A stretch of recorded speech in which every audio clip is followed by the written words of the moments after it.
All right, NFL draft time, and we are 52 minutes late, but better late than never. So we're Uh, here and going to talk about the draft. So 6 picks now have been announced. Um, so we're going to run through those real quick.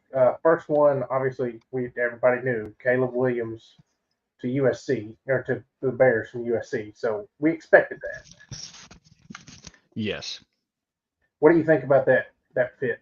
And they traded away Fields, so that you kind of knew that it was going to be a quarterback, and figured it was going to be Williams. It just made the most sense, man. You've got to start over Right. the rookie contract. That thing is so cheap. I mean, my God, you can build for the next 4 years around this quarterback, and that's exactly what they've done, and probably what they'll do at the 9 pick. Because I believe now, which we'll get to later, you're going to start seeing like the likes of JJ McCarthy, some offensive tackles being taken off, and they may get a chance to get Roma Dunze at 9 and really fuck my fantasy football team. Um,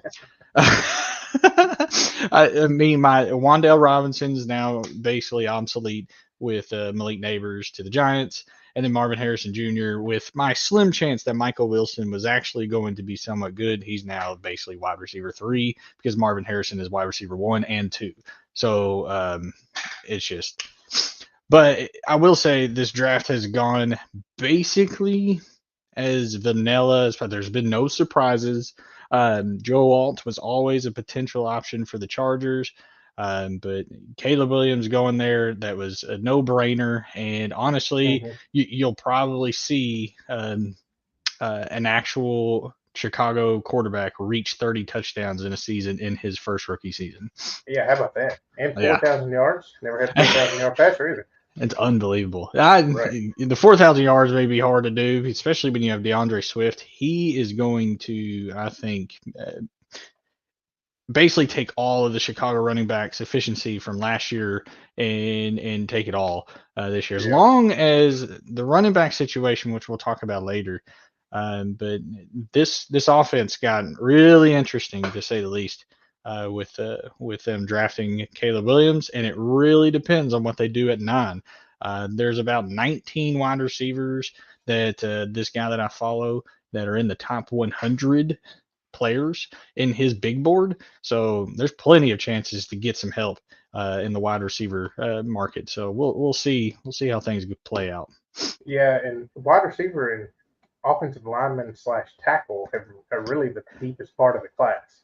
Yes, the most valuable too, as we can tell from AJ Brown's 32 mil. Still wish he was in the two-tone blue, but can't do anything about that now. So. No, no, no. You're But right. speaking of the two-tone blue, the Titans are on the clock, so we'll get through the rest of these. Jaden Daniels went to, no surprise. Fuck. Yeah, that's who you wanted. That's kind of, if you didn't go to the Commanders, you thought the Raiders were going to try to trade up and get him, but I guess they just didn't have enough to make the Commanders say, we'll do it. No. There's a rumor because Drake May went to the Patriots. There's a rumor that the Vikings was trying to trade 3 first-round draft picks, um, and Robert Kraft came in and said, "No, I want 4," which killed the trade. So there you go, Tyler. Greedy bastard. Greedy old bastard, that's what he is. Yeah, then, so Drake May went to New England, Marvin Harrison Jr. to the Cardinals, which we thought 3 and 4 may be prime trade scenarios. Which, Yep. like you mentioned, didn't see it for 4 either because the Cardinals wanted a haul because they were pretty set on Marvin Harrison, so they got him as a weapon for Kyler Murray. Which, after Arizona had Larry Fitzgerald for 15 years, now you turn around and get Marvin Harrison. It's pretty solid number one wide receiver option. And then there's also rumors that Larry Fitzgerald told the front office, "You do not let Marvin Harrison go. You you, No, you take him." yeah, once Um, in a lifetime talent, yeah, essentially. yeah. I think bona fide, easy number 1 rookie pick in our draft specifically. Yeah. And guess who's the number one pick? The defending champion. Oh, we all know. Pull up that This guy. ring. I haven't got the new one yet, but I still got this one right here. So I still got these 2 over here if you want to yeah. see those. Yeah, yeah. I'll get right there with you. You're So, pretty damn close. If you can get Marvin Harrison, which my assumption is you will, yeah, it's going to be pretty nifty. yeah. So now it says the pick is in for the Titans at number 7, which we had Joe Alt go to the Chargers, which, again, no surprise. I think you touched on it a minute ago. The Chargers need help on that offensive line. They really Yeah, only have Rashawn Slater. yep. Um, so they It is need help interesting to whether protect Joe Herbert. Alt will play left tackle or right tackle. So who goes play right tackle since Rashawn Slater's been playing left tackle? So it was a no-brainer in terms of who was the best talent. It was easily Joe Alt, Mm-hmm. but some believe that was a primetime trade spot or take Malik Neighbors. They obviously decided to try to protect good old Justin Herbert, Yep. and don't blame him really. Yeah, and then which Malik Neighbors went right next to the Giants, which Yep. the Giants had a lot of holes to fill. So now they're going to say, okay, Daniel Jones, we've given you another weapon. Show us something. And now that Yeah, you don't have Saquon, it's going to be really interesting for the Giants because I think they're going to rely more on that passing attack. I agree. Yeah, and then Darren Waller still contemplating retirement. They got so many holes to Yeah. fill, and it'll be Freshly interesting. divorced Darren Waller too. You serious? Yeah, he and Kelsey Plum announced they were getting a divorce yesterday Oh dang! Maybe we traded after him at the right time. 13 months of marriage. 13 Maybe months. Josh McDaniels will see in the future. Oh, Will. Let's see if you're happy with this pick. All right. Oh man, that was. I mean, in my opinion, not a bad pick at all.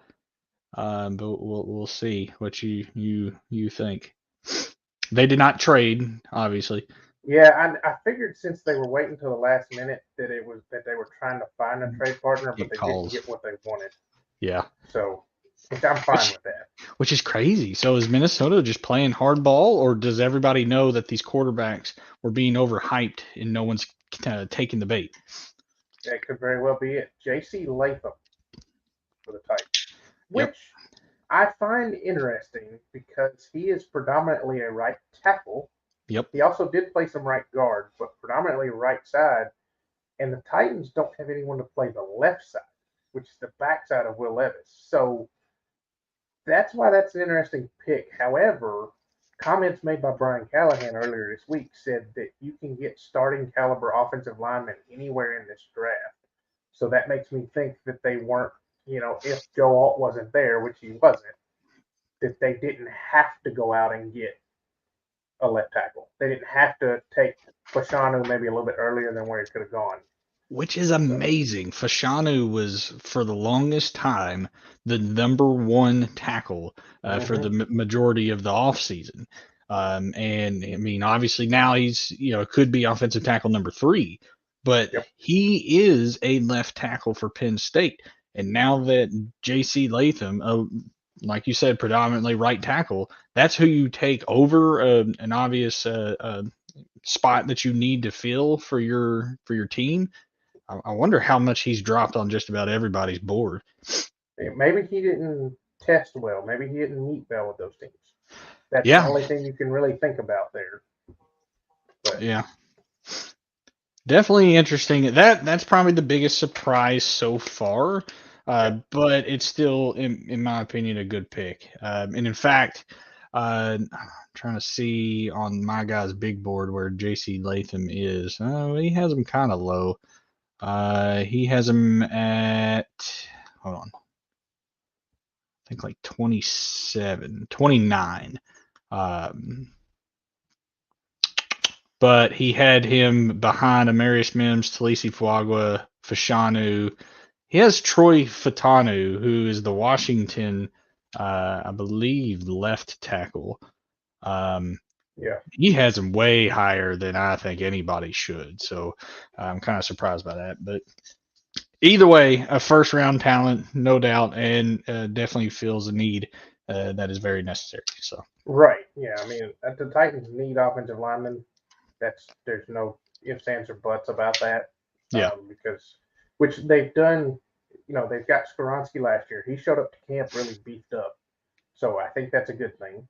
And then signed Lloyd Cushenberry, the top center on the market, yeah, and gave him that kind of money too. So yeah. hopefully that plays in their favor. Yeah. Hopefully this isn't an Alex Leatherwood. There's no shot it is, but I do believe that was a good pick ultimately. Yeah. I have to feed my dog, let her out. So I'll be right back. I apologize. Sounds good.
Whoa.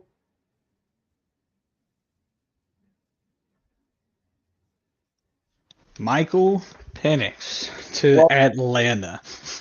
Whoa. Didn't see I, that coming. I've seen that in one mock draft. There we go. Wow, that was awesome. Yeah, I added that in while you were gone. Man, I can't believe that. So you signed Kirk Cousins to a how long 4-year contract? deal.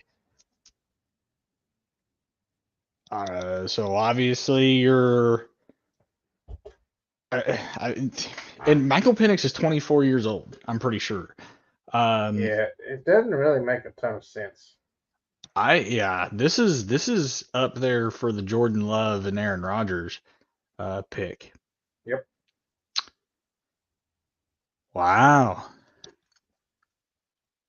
that And is so I just read too that the Rams tried to call Atlanta as soon as late as today to try to trade for that pick to potentially take Brock Bowers. wow. So yeah, I cannot believe that. yeah, that one's interesting. I mean, I don't even know how you feel about it for Michael Penix, because well, I'm trying to sit here thinking maybe they caught word that they're really going to get in trouble with this whole Kirk Cousins tampering thing, right? Yeah. And I wouldn't think they have the ability of suspending Kirk Cousins for any reason. I wouldn't think, right? Um, I wouldn't think. Yeah. But let's say maybe there's going to be multiple picks in the future that are going to be suspended. So you just go ahead and take your future quarterback after potentially 3 years. I This is odd to me. Yeah, it is very odd. You gotta. I don't really, and if they wouldn't have signed Cousins, it made sense. But Yeah. since they signed Cousins, that's where it doesn't make sense. Well, let me tell you this too. Uh, this could not have played out better for Chicago at 9. Oh, Um, absolutely. you got Roma Dunze, Bronk Bowers still there. You have plenty of tackles. Every single defensive player is still available because there hasn't been one taken yet. Yeah. This is your prime time trade down in my opinion. I think Chicago only has 5 picks total in this draft, and the next one after this one, I think, is around 100. So does But it make a team panic because everybody thought after those top three that it would either be a quarterback at 4 or it wouldn't be until the middle of the early teens, middle teens of the draft. So does it make a team that needs a quarterback like Denver or Minnesota or Minnesota, potentially the Raiders, if they wanted to try to go up and get McCarthy, does it make a team panic and call Chicago right now and say, "Hey, let's go"? they've at We're least like some gotten picks in, yeah, they've at least gotten 2 calls. There's no doubt in my mind. right? Um, Because yeah, that. I mean, I wouldn't think the Jets would take a quarterback here and royally stick it to Aaron Rodgers just like the Packers did. But you wouldn't think. Yeah, the Jets, if you're in win now mode, if Roma Dunze is there, you take Roma Dunze. If right, Brock Bowers is there, you take Brock Bowers. This is actually, I take this back. This is a better position for the Jets than it is the Chicago Bears. At least the Chicago oh yeah, Bears can trade back. Um, who did they take though? My guys that don't even have it there yet. I think that if the Bears don't take Bowers, that Bowers goes to the Jets because that would be a perfect complement to the wide receivers that they have because they don't really have a great tight end, assuming that Rodgers is going to be healthy. But Yeah, yeah. How do you use Cole Kmet and Brock Bowers right, together? I mean, I guess you you can't could. when you've got DJ Moore and Keenan Allen Keenan already. Allen. Yeah, yeah. So it's so interesting. I would be surprised if Chicago doesn't take Roma Dunze at this Yeah. point. It seems like the trade market, maybe people are overvaluing the majority of these players, and because of that, the asking price for these picks are just absolutely ridiculous. Um, Now, I I wouldn't also be surprised about Dallas Turner because edge is a position that the Bears need. True. So, Yeah, if if a defensive player doesn't go here, I Broncos or Raiders could be the first ones. Roma Dunze to Chicago. Fuck. yep. Gosh, I mean, my fantasy football team literally got butt munched today. Jeez Louise, dude. Yeah, you probably could have had some better picks along the way. Gosh damn it. So, Roma Dunze to the Chicago Bears. So, I, back to back University of Washington picks. there's gonna be a lot of Washington players picked today. Um, Troy Fatanu easily is gonna be one, or picked in this draft, I should say. Yeah. Gosh, damn it. I did not roll Medunze being picked there. This is obvious Brock Bowers for Jets. I think it Okay. has to be. So, trade. We have a trade. The Minnesota Oh, Vikings have traded up one pick. to pick number 10 with the New York Jets, Oh, which has this to be for J.J. McCarthy, right? has to be, or Bo Nix. I mean, which one do they see to be higher? I feel Yeah. like Bo Nix is very overvalued, but from what we've seen, uh, out of JJ McCarthy, like who would you pick in this regard? I mean, I think that McCarthy's probably the safer option. I think Bo Nix might have a little more work that he needs. Man, only trading up one. There's no doubt that they kept Yeah, all their first round picks. so I'd say that they were able to keep. So it does say they were able to keep 23, from what I can see. So I think that they only traded up from 11 to 10, and then maybe had some, maybe a second or third or something to do that. Which I'm trying to find exactly what it is, but so the Jets get number 11, number 129, and 157 overall for number 10 and number 203. So a first, a fourth, and a fifth for a first and a sixth. Or Yep. yeah, for their first round So swap. Yeah, I think that was the safe option for the Vikings, considering that they didn't want a team like the Broncos to Broncos. come up and get him. So Yep, they definitely got a little. I obviously they didn't get scared enough because the whole point that they got that second first round pick was to use as ammo, in my opinion, to potentially use to get one of the top three quarterbacks. But once those players decided they ain't leaving, or those teams decided they ain't leaving their pick, it was already done. Man, that's crazy. JJ McCarthy. That's what it's got to be. Yeah, I think it has to. No way it's Bo Nix. I don't think they would trade up for that if it wasn't a quarterback. Dad just said Bears are having a good draft. Yeah. Yes, they are.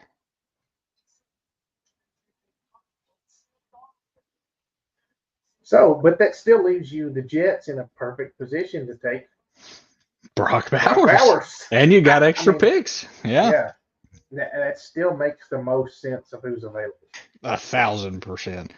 They could go, offensive line, which, like I said, there is a plenty of offensive linemen that are starting caliber in this draft. So you got basically your choice still. Yeah. Or do you look at Dallas Turner, or do you look at one of the top corners, Quinion Mitchell, Terry and Arnold? Do you look at one of those to pair with Sauce and who's their other corner they have back there? Paul? No, what's the running back? I don't remember Sauce They Gardner. got another good corner to go along. Yeah. Obviously not Sauce type, but yes, but it was a good corner because they got him last year, and I remember saying that tandem was really good. Yeah. So the pick is in. I'm just waiting for it to come across now. And then after the Jets, J.J. McCarthy. Yeah. There it is, J.J. McCarthy.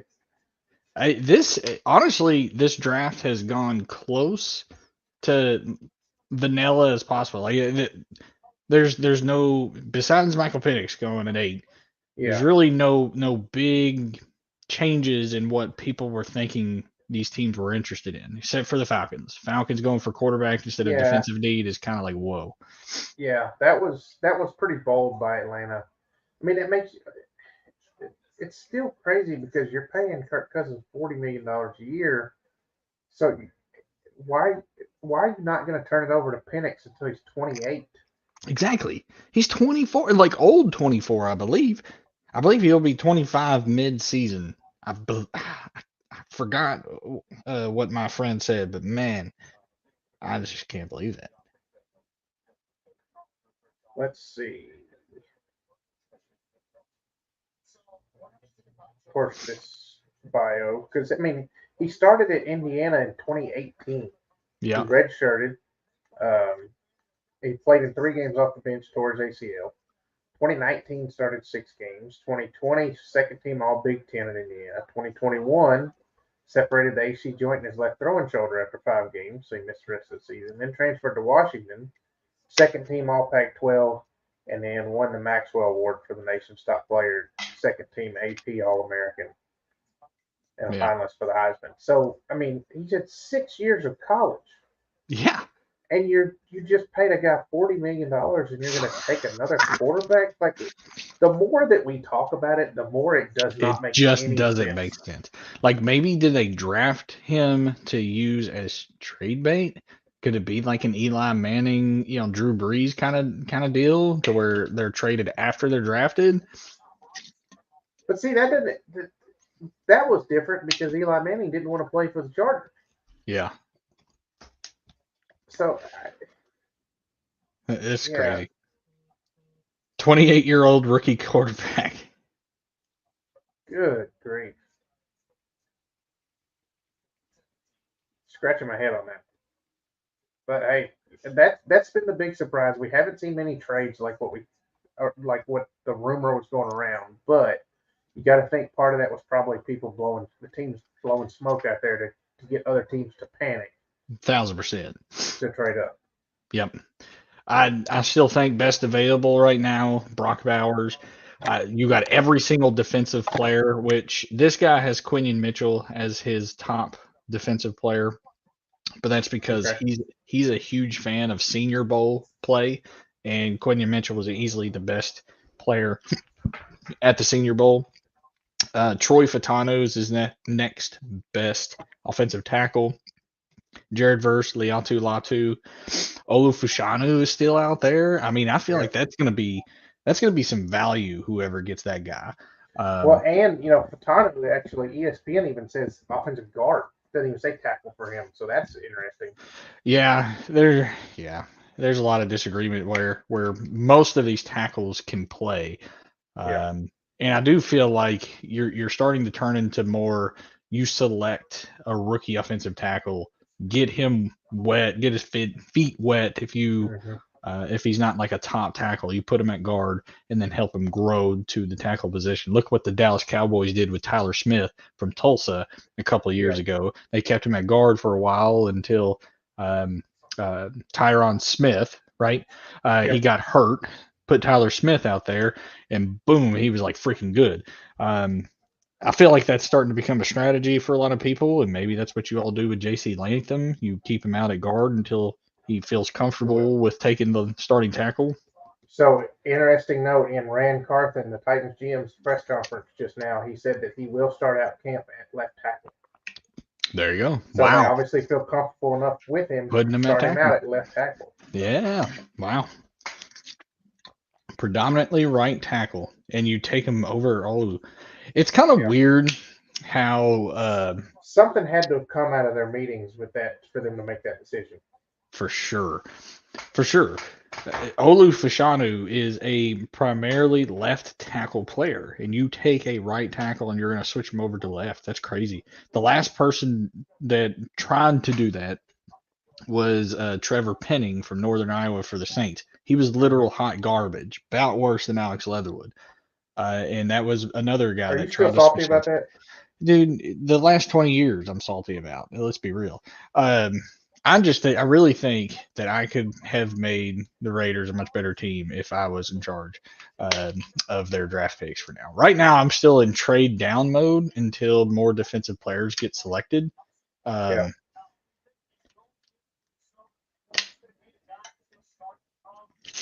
So that leaves now the Jets on the clock at 11. Which Well, which quarterback right now is in the best situation?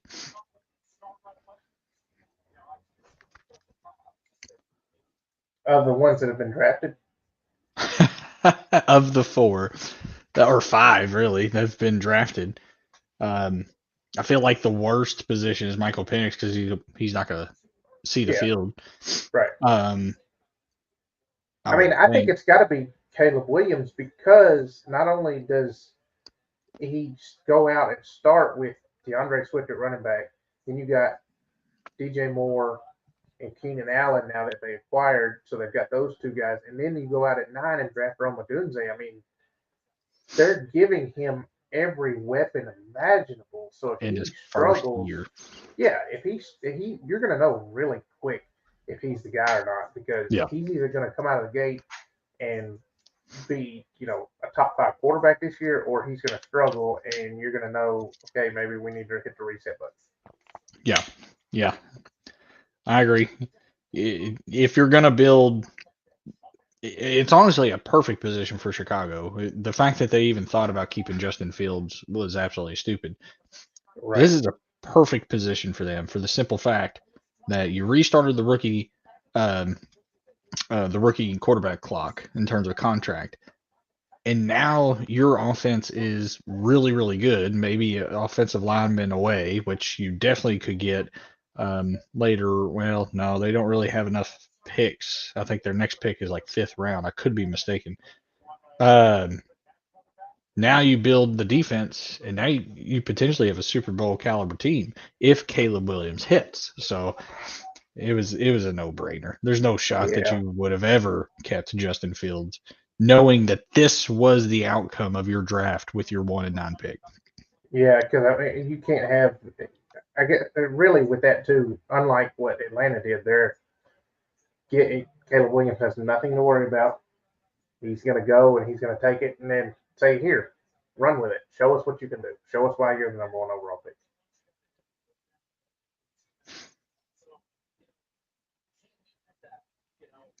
I'm really nervous. Until Bo Nix gets off of the board, I'm really nervous. Yeah. I don't want him being drafted. Tom Telesco, the last quarterback he drafted, Justin Herbert with Oregon. Yeah. I'm so scared. The Jets pick is in. The Broncos are on the clock, so we'll see who the Jets take. Boo the Broncos. Yeah. The Jets did add Tyron Smith at left tackle, John Simpson left guard, Morgan Moses right tackle, linebacker Hassan Reddick, and wide receiver Mike Williams. Quarterback to back up Rodgers at Tyron Taylor, DT Javon Kinlaw, DT Lefty Fotu, and corner Isaiah Oliver. So a lot of pieces that they added to go with Aaron Rodgers in that team, but I think it's, which ESPN has it too, Brock Bowers is the best fit for the New York Jets.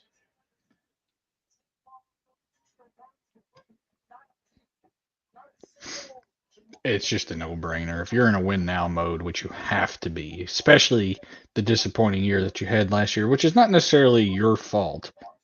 Right. I mean, 4 plays in and your season's over. Gosh, does Broncos reach? Do they reach for a quarterback? No way, right? The Jets are taking Penn State tackle Olu Fashanu at 11. Oh, my Lord. Okay, so they don't feel comfortable with somebody. John Simpson's not. Well, Tyron Smith is the guy who they signed to play left tackle, but he's older.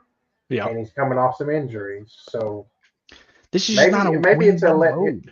No, it's not a win now pick. Maybe it's a let Fashanu sit for a little bit behind Smith, learn the ropes, and then take over either late this year or next year. That's a good value. I will admit to that. But I thought they would be more in a win now situation. Right. But maybe they think Aaron Rodgers will have a couple more years. I don't know. He said he's playing till 45. Whatever. He'll so find, now you get. Oh, go ahead. No, he'll find another profession before he plays till he's 45. Right. All right. So now you get to Denver. Do they take a corner to pair with Pat Surtain? Do they reach for Bo Nix? You're now not trading Patrick Surtain. The only reason why you would have traded him is to trade him up for a quarterback. So Patrick Surtain staying with your team, most likely, at least through the draft. Cortland Sutton, still a potential trade option. Or is this where Dallas Turner goes? That's about to say. This may be you take the most valuable position and you take the best player at that position, and that would be Dallas Turner. Yep. Or potentially Latu. The only reason why he is not the top edge in this class is because of his injury history. Yeah. I think he has 1 or 2 season-ending injuries. But yeah, pick is in. Let's see what it is. I want the Raiders trade down just one time, I just want to see them trade down. The Broncos are taking Oregon quarterback Bo Nix. Yes. I don't have to worry. Thank God. I can't wait to play him twice a year. That's gonna be freaking great. Sorry to interrupt you there. I just thought you'd like that. Heck yes, dude. That is awesome. My Raiders guy is celebrating beyond belief right now. So one thing that we thought was possible, but weren't really sure if it was going to happen, but 6 quarterbacks in the top 12—that's unheard of. Yeah, this year's quarterback and wide receiver class definitely were the deepest. Yeah. And because they're deep in the most valuable positions, they get overhyped. So is Denver's quarterback room the worst quarterback room in the league now? You got Bo Nix, Zach Wilson, Jarrett Stidham, and who was the other one? There's one more that's a no-name lifelong third stringer. Oh, I have no idea. Brandon Allen, maybe. So.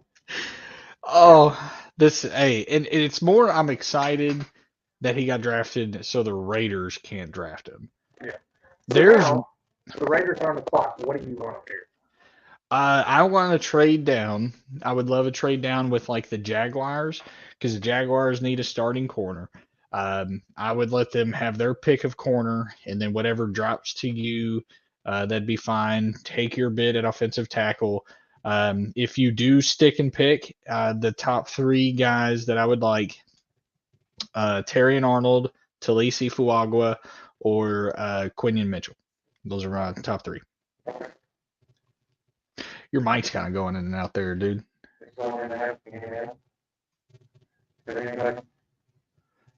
No.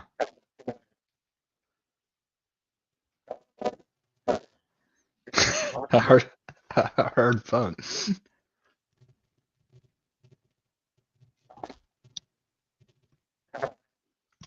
Nah, it's bad. I don't know if it's on my end, but I don't think so. Could potentially. Hold on. Let me restart my.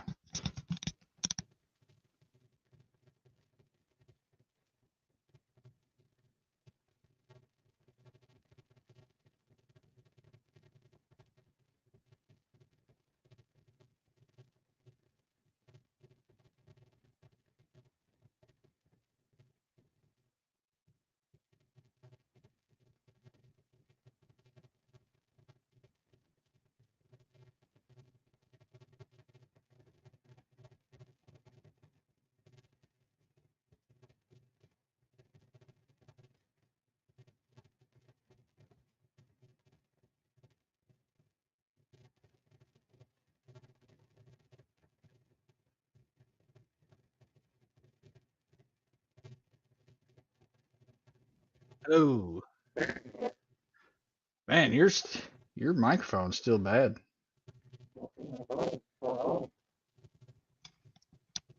Like I said, it could be my end.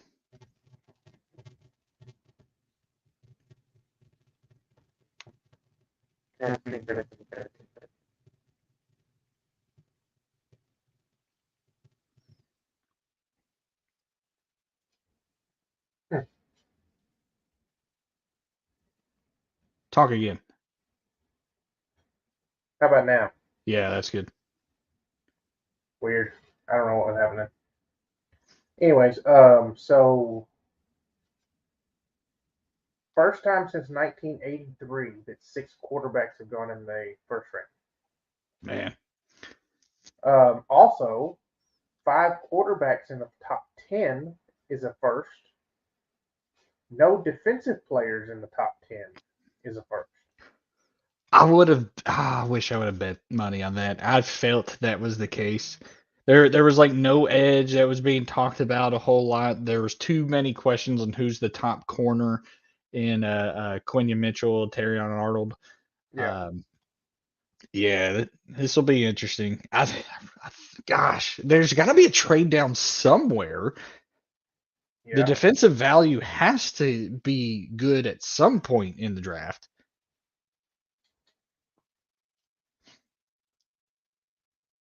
So the Titans GM Ray Carthen told reporters that the team had a lot of calls at 7, but unless we heard an offer that was going to blow us away, the team wanted to stay put and they wanted J.C. Latham, and that they always felt the Chargers would take Joe Alt at 5. You're definitely right. Yeah.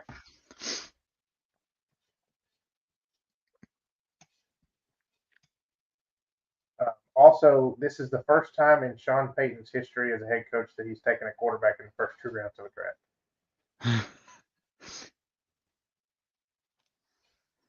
Oh, I'm really looking at my Raiders guys' reaction. We It's we Gardner have Minshew and I'm officially in Vegas. yeah. I think Spencer Rattler may be the maybe a target in the second or third round for the Raiders. Well, I guess with how quarterbacks are flying off the board, are you going to have to take him earlier than you wanted to? I don't want him to. Someone just texted me, you may get Spencer Rattler. Fuck no. Right.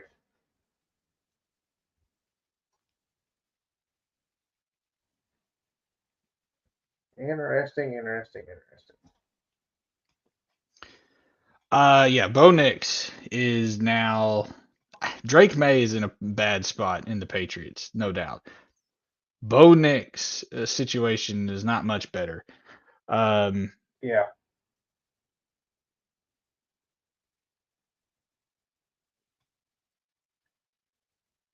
Also, I want to take this pause in the NFL draft to mention that Arena Football is back this weekend, and I could not be more excited. The Raiders' pick is in. They have not traded out. Fuck. Oh, don't mess this up. We've reached every single year of my ever living existence. Let's just see here. See what this guy says. Hold on.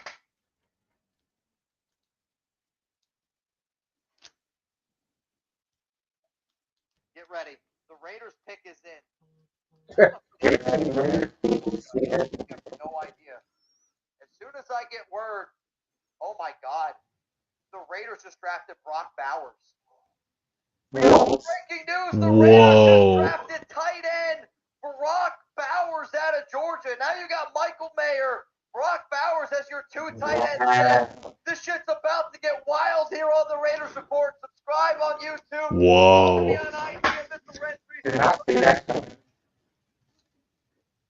Your mic kind of went back to that thing again.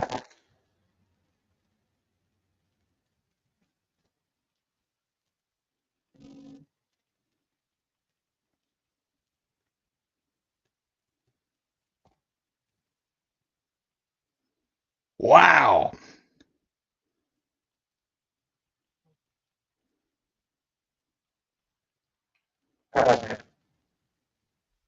No, it's still bad.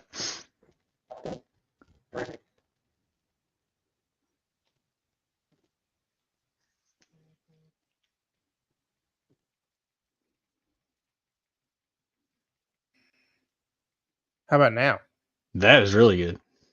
So apparently it wasn't on my. So this microphone that's sitting here, it was on my computer. It wasn't even on this. Fucking wonder it wasn't good. Jesus. Wow. I mean, okay. So how do you feel about Brock Bowers? I'm trying to let it sink in before I go on my rant here. Hold on. Oh, wow. That's a.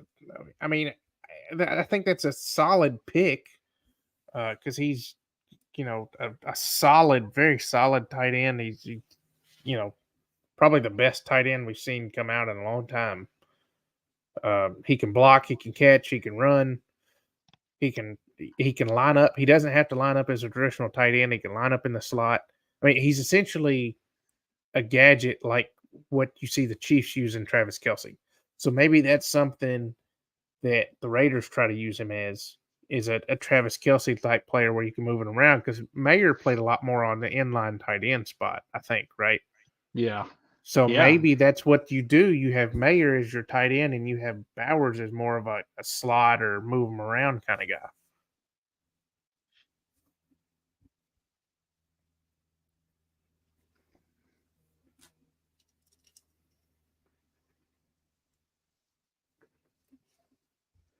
I don't even remember the head coach last year. Who was our fucking stupid head coach that we had last year?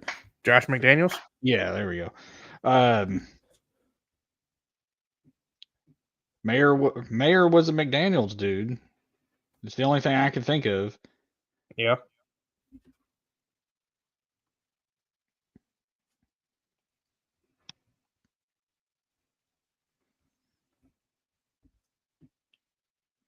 I can't believe that.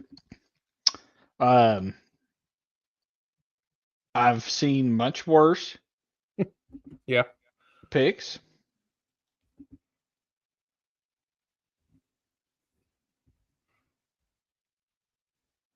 Okay, sorry. I've No, had you're about fine. 17 people texting me, what the fuck, basically. Huh.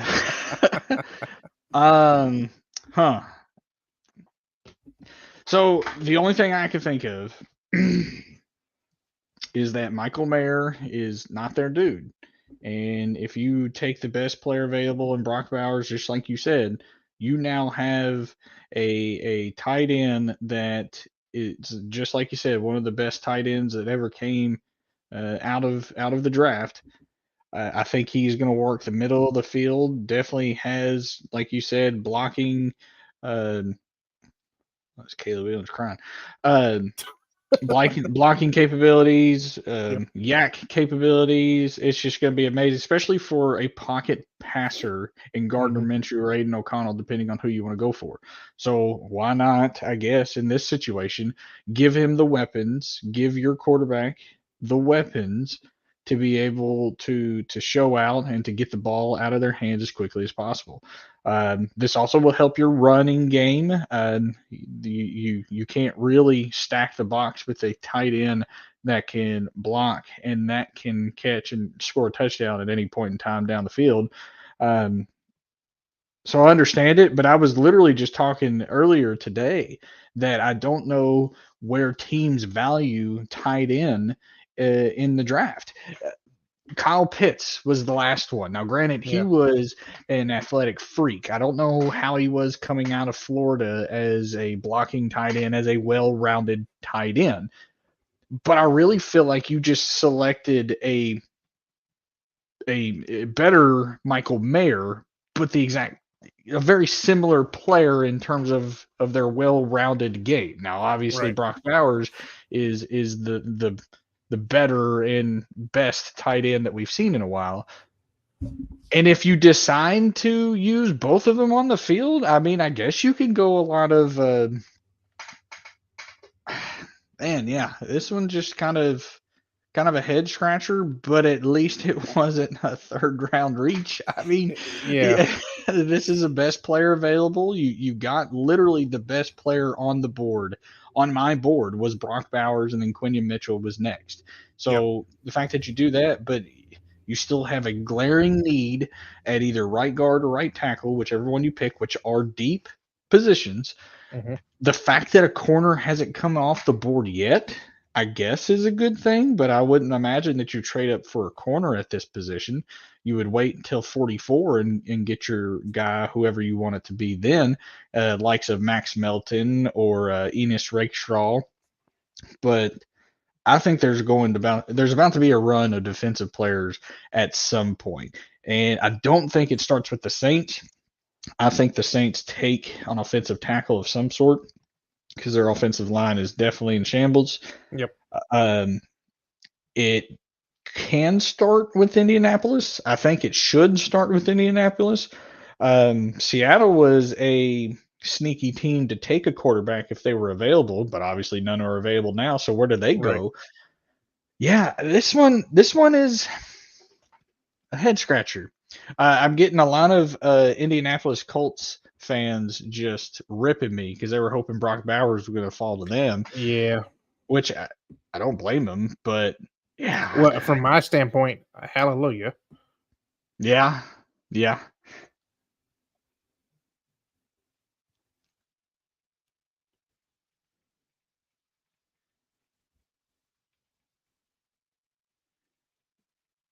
So I haven't listened to this, but there's on ESPN. There's a video because Bill Belichick is on the Pat McAfee show with their draft coverage. Uh, apparently, Belichick is very critical of Drake May after the Patriots selection.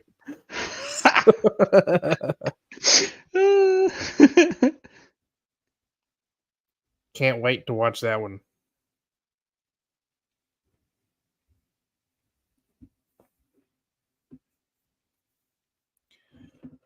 All right, the pick's in for New Orleans. What's your final thought here? You think it's going to be Fatanu? It's got to be a tackle. Fatanu. Fuagua? Talisi Fuagua is a right tackle.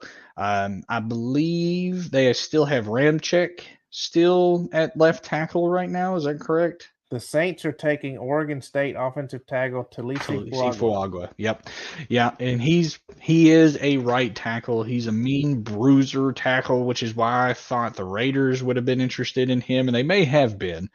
But with Brock Bowers there, they just had to take him. But he is really good for the running game. He fits a running style team of some sort, which with Derek Carr you kind of have to be. You see it. You lived it. Yes, very good right tackle there. And I would have been happy if he was selected by the Raiders. So good pick by the Saints there. Indianapolis has to be the first defensive player taken. Has to be. Yeah. Has to be. Now, do you take best available in Dallas Turner, or do you take one of the corners? And if you take a corner, which one do you think it's going to be? Quinion Mitchell will fit any scheme. Whatever scheme you want to play, Quinion Mitchell will be good in whatever he goes to. Terrion Arnold is definitely press man for sure. Cooper DeJean is more your hybrid, can play safety, can play slot, can play outside. They just worry about his speed. You got Nate Wiggins, who's basically who was I'm trying to think of the corner that Washington selected last year, and he was like 160 pounds. Or his name's like right there at the tip of my tongue. Oh, frick. Anyways, Emmanuel Forbes. There we go. He is very skinny. Nate Wiggins put on some water weight during the combine in order to get his weight up, but I think he's still a thin player and it's going to be a developmental player, a corner from Clemson. Kool-Aid McKinstry, one of the coolest names in this year's draft, but I don't think he's the first corner to go. It's in between Terrion Arnold or Quinion Mitchell, in my opinion. So, and also I will point this out because it's rather hilarious, but there have been people on social media saying that Cooper DeJean, which is a white guy who plays corner, which you don't see very often, people have been saying he's the Jackie Robinson for us, for white people. Like, oh my God, that's ridiculous.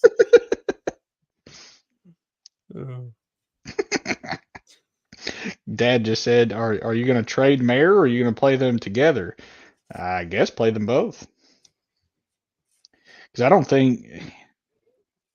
think you trade away Mayer after his first year developing with your rookie quarterback. I don't know. Because even though they play the same position, they play it differently. Mayer, like we talked about, Mayer is that inline guy that really he gets down in the 3-point stance on the line of scrimmage to play tight end.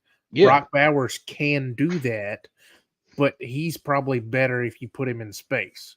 Yes. So he's going to be a guy you might line them up both on one side and put Bowers in motion and go to the other side or go out into the slot, or maybe even put Bowers on line and put Mayer in the backfield as a fullback and then motion them out that way or something. Like, I think having the two of them is going to be I think it's going to be very beneficial for the Raiders to be able to throw defenses off, because when you see two tight ends come in, you're going to want to bring in extra linebackers, right?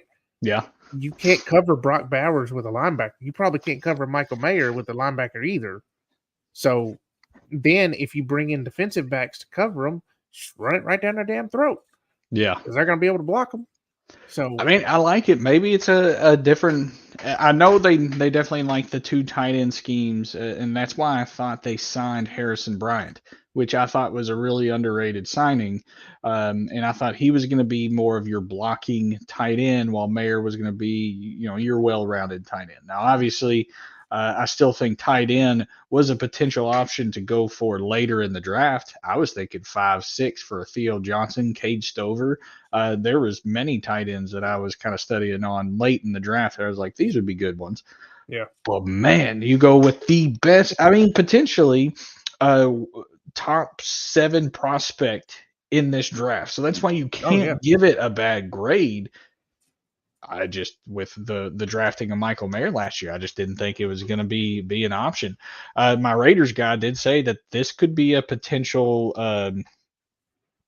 Brock Bowers was going to be a potential surprise pick, and it was just because of tight end, the value could be dropping, and that he would be available at 13. Maybe you just take best player available. So, yeah. I'm amazed by it. Definitely one of the better first-round picks that I've ever seen, and I'm confused by it. So if that tells you how our first-round picks have been in the last couple of years, so better than normal. So. Interesting note I just saw. So the Falcons are about to get in a heap of trouble by tampering with Kirk Cousins before the legal tampering period opened. You know what they didn't do before they made this draft pick? Tell Kirk Cousins that they were drafting a quarterback. So that just gets even spicier. What in the world is the Falcons doing? I don't know. And and then they have a defensive-minded head coach in Raheem Morris. So they are a dumpster fire. Yeah. I don't know what that's about. So now Diana Rossini says the Falcons called Cousins when they were on the clock. From what I learned, Cousins understood a quarterback would be considered, but he did not believe his successor would be taken in the first round. I'm told he's a bit stunned. Yeah. You just signed me to 4 freaking years. For $180 million. I mean, sure, you sit my ass down. I'll take that money, sure. Kirk Cousins is definitely the definition of do the least you can, get paid as much as you can. I mean, my God, this guy has been going on the franchise tag forever for the Commanders. Finally goes to the Vikings after they decide to pay him, and then boom, gets paid tremendous amount of money for Atlanta, and they may bench him after the first year just because they want to see what Michael Penix can do. Kirk Cousins is going to be stunned when he wakes up tomorrow morning and reads about this in the newspaper. Holy smokes, man. I can't believe it. Oh. So, let's see. Denver held a private workout with Bo Nix the day after his pro day. The night before the workout, the Broncos sent Nix 3 packets of offensive play installation, and the next morning as they worked in the classroom with him, he crushed it, per source. The Broncos then took Nix from the classroom to the field, watched him throw for an hour, and they were convinced they had a quarterback they wanted. Wow. So then that's also people asking the question, did everyone attend his birthday party? So the Colts are taking Laitu. All right, first edge off the board. Not the one we thought it would be. I had a feeling that as long as his basically red flags checked out for a team, that he was the best edge available. but it was the obviously the injuries that he's had that was keeping him down. But he was obvious the best edge if it was just from intangibles, the motor, the production that he had at UCLA. Just Dallas Turner is your freak athlete, the Trayvon Walker of 2 years ago, that his traits were too hard to ignore, so you take him number one overall. So yeah, this time finally a team went for the guy that was proven, just unfortunately had a few too many injuries. Yep. Maybe that's what's scaring people from taking Dallas Turner, is that he compares too much to Trayvon Walker. Could be. So, all right, I've got to step away for a second. Okay. So I will be right back.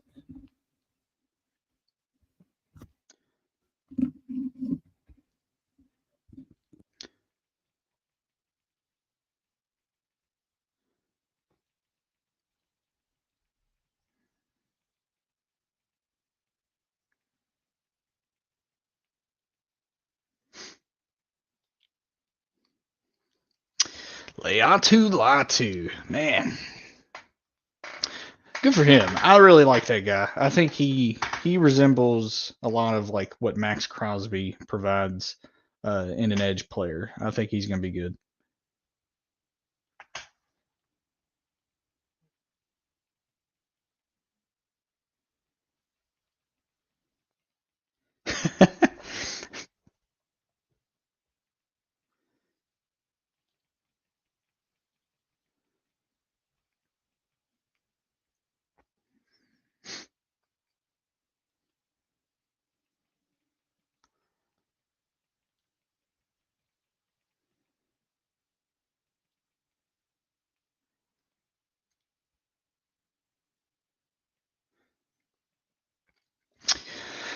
Laiatu Latu going to the Colts, Seattle. My I guess best players available now. All three, well, hold on.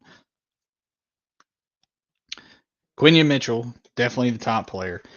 Troy Fatanu, Jared Verse, edge from Florida State, Brian Thomas Jr. Surely Seattle doesn't take a wide receiver here. There's no way. They have Jackson Smith and Jigba. Well, DK Metcalf. Potentially there could be a wide receiver trade from the likes of San Fran with Brandon Ayuk to try to trade up. Potentially, this is an option for Cincinnati to try to trade up for an offensive tackle, and they trade the likes of T. Higgins. There's got to be a player trade at some point tonight. There's got to be. Seattle could go anywhere. They could go anywhere. The fact that they have their selection at corner, and the fact that a corner hasn't been taken. Laiatu Latu, though. So that was definitely taking the best player.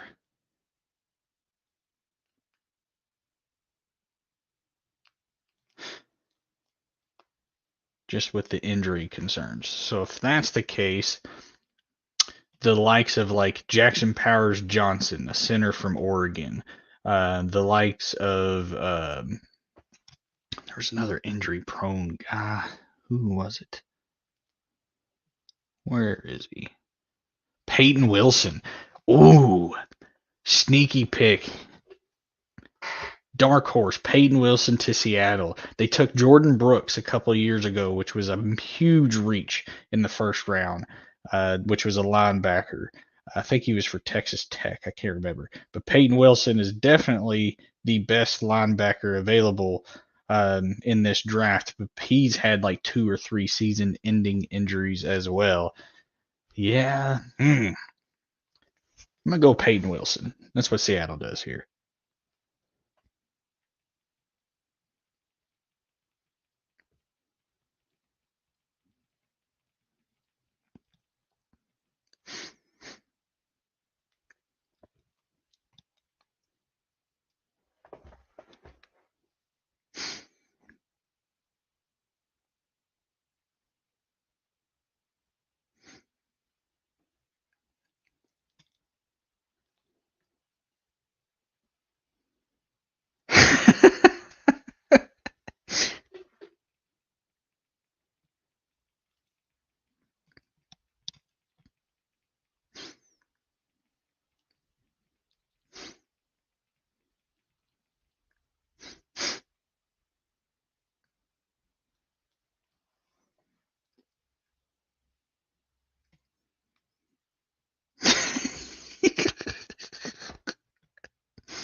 This draft is offensive. That's kind of funny.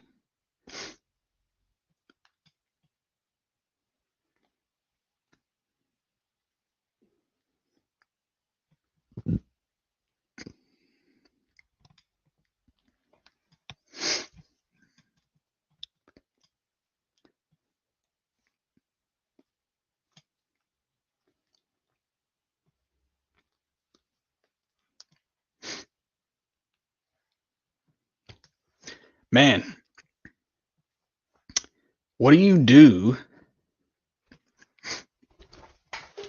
Who do you take at number 2 in our rookie draft?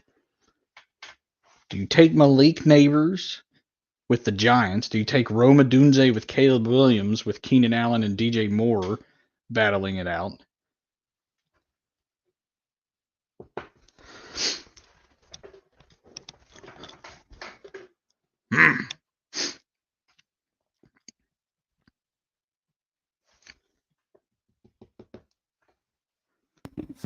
Time to get myself readjusted now. I got a dark horse pick for Seattle right now. You have a dark horse pick for Seattle? Dark horse pick for Seattle. All right, I think it's Peyton Wilson. Now, there was a couple of years ago they took Jordan Brooks, which was a major reach for a linebacker. And he worked out pretty well for them. Yes, but he was a third-round project. You're playing at Country Club on Saturday. Yes, I am, Dad. Hey, tell your brother to come watch us since he wasn't invited to play. That'd be kind of funny. Maybe he'll tell your dad to come watch too. Amen. You want to play some golf while we're talking about this? Yes, I'd actually had it pulled up. I'm glad we're on the same page. I already finished the tournament. If you want to do that while I kind All of right. looking up some things. Seahawks are taking Texas defensive tackle Byron Murphy. Wow. Okay. Definitely the best interior defensive lineman of this class. The only other person that you could have potentially have taken as a interior defensive lineman above him is that Jerzon Newton. Yep. From Illinois. Why he's been dropping, I don't know. Byron Murphy is definitely your lighter, but definitely more of a pass rusher. And maybe that's the reason why the Seattle went for that. 6'1", 297. I think they run more of a 4-3 than a 3-4. So I think having a little bit lighter defensive guys in the middle is going to work out better for them than having a big meaty guy down there. Yeah. But he's still explosive. Yeah. The analysis on ESPN, he's an outstanding run defender with a low center of gravity, explosive power. He finds the ball, get off blocks, and pursues with good effort. Fights to hold his ground when he gets doubled, and he flashes the ability to split double teams. And the thing about it, he's actually a similar size comparison to what Aaron Donald was coming out of Pitt. Mm-hmm. So not wanting to compare anyone to Aaron Donald. However, the size comparison is there. And you're starting to see those interior defensive linemen. You need players that are able to rush the passer. You need someone that has a little bit more quickness to their game in order to get around these big offensive linemen that are helping out with the run game. So, and that also plays into why the Colts made the pick that they did, because the AFC South has probably the best group of young quarterbacks in the league, with Anthony Richardson in Indy, which that doesn't really matter for them, but Will Levis in Tennessee, CJ Stroud in Houston, and Trevor Lawrence in Jacksonville. So it's twofold. You need guys that can rush the passer, and you need guys that can defend on the back end, which the Titans covered that on the back end by signing Chidobe Awuzie and then trading for L'Jarius Sneed. So they've covered that part of it and hoping that Arden Key and Harold Landry can rush the passer with Simmons. But the Colts really needed that presence to go along with DeForest Buckner on the line, so they got that with Latu. I like Latu. There's a lot of Colts players or fans that are hating this pick because he basically broke his neck one year that got him out there. So a lot of people compare Van Der Esch to Laiatu Latu's injury, and that he unfortunately had to retire at the age of 25. Well, and the Colts don't have very good luck with neck injuries from star players. So Peyton Manning. Yeah, I liked Leontu Latu. I wasn't willing at 13 to take the risk for it. Because honestly, I think taking an edge is not out of the realm of possibilities if you don't think you can extend Malcolm Kuntz Right. for our team. Just real quick, I'm going to go over the picks again. Caleb Williams, Chicago, Jaden Daniels, Washington at number 2. Number 3, Drake May to Patriots. Marvin Harrison to the Cardinals. 5, Joe Alt. 6, Malik Neighbors. 7, J.C. Latham. My phone is slow. Who is 8? Oh, 8, Michael Penix. Oof. Yep. 9, Roma Dunze. 10 was the trade up from the Jets. The Vikings traded up with the Jets to select J.J. McCarthy. The Jets then selected Olu Fashanu at 11. 12 was Bo Nix to the Broncos. Raiders with Brock Bowers. Surprise, but best player available, thank God. Hey, first round talent finally selected in the first round. Go us. 14, remind me here. It was the Saints with Talisi Fuagwa. Yep. And then 15 was Leontu Latu to Colts, and then Byron Murphy, Seahawks. So we have finally gone back-to-back defensive players, and I have every trade. Here we go. Vikings coming up to the Jaguars pick. Vikings are getting the 17th overall. Jaguars are taking first round pick 23, 5th round pick 167, and then 2025 3rd and 4th round picks. 4 picks to 1. That's a lot. Yeah, Jaguars got a heck of a deal out of that one. So it's going to be interesting to see who Minnesota takes here. Does Minnesota take Dallas Turner at edge? Do they trade up to get him, or do they try to get Mitchell or Terry and Arnold? Or do they try to go in and get Fatanu? A couple of options that they can go with there. There's still some really good players out there. With the loss of who was their edge that they lost to? Danielle Hunter. This has got to be Dallas Turner, right? Right. I would think so. I think that they didn't think he was going to fall as far, so they were like, all right, we've got our opportunity here with a second first-round pick. And, the other part about them giving up so much to go up here to get this pick is the impending tampering charge from the Falcons. And that the rumor was that the number 8 pick was going to have to go to Minnesota, but the league hasn't finished their investigation yet. So now it's going to be next year. Draft capital of some sort. So you better trade all your future picks as much as you can, so you can't get them taken away. Oh, that's no. It's the Vikings are going to get picks from the Falcons. Oh, that's right. No, I'm just taking the opposite round. Yeah. No, you're right. Why not trade up if you're not really going to lose anything? You're just going to get it back. Yeah. Man, that would have been crazy if the Vikings had 8, 11, and 23. That'd have been just. So I saw 2 things. I saw that they were going to get 8 straight up, and then I saw it was going to make them swap 8 and 11 with Atlanta. Dallas Turner to the Vikings. Yep. So they saw their guy still there, and they wanted to go get him. I don't blame them.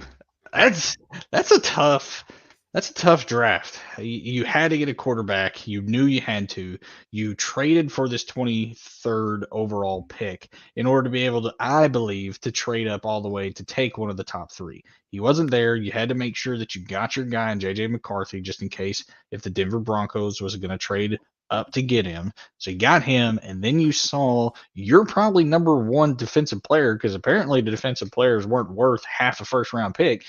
Yeah. And you got him. So, man, that's crazy, dude.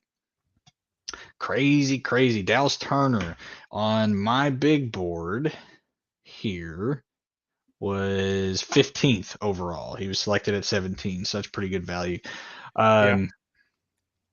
We'll go over some of these values. Obviously, Michael Penix, is probably the worst value on this guy's big board. This guy's big board, he has him as 46th best player. Oh, what about Bo Nix?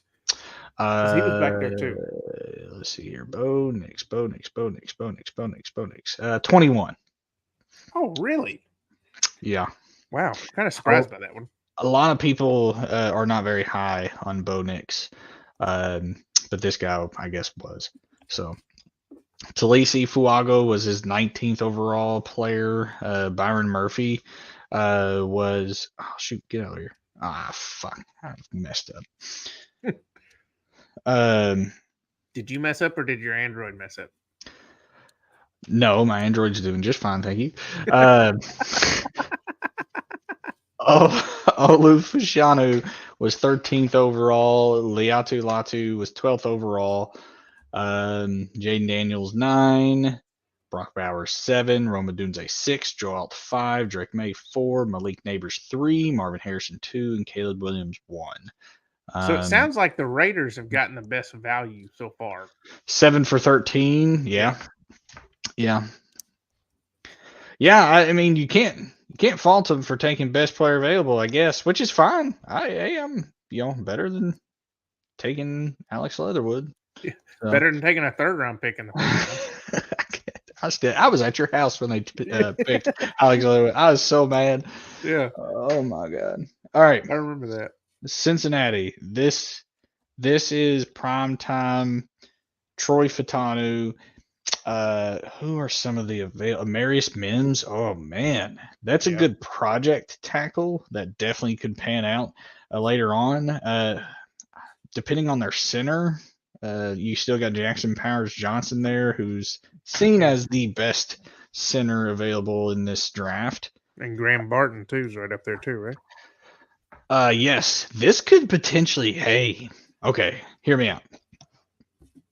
You're trading T. Higgins or you're losing him next year. Yep. Why not take Brian Thomas Jr., another LSU wide receiver? Oh, that would be good. I like that. I like that. I like that pick. I think that's what they're going to do. They're going to do Brian Thomas Jr.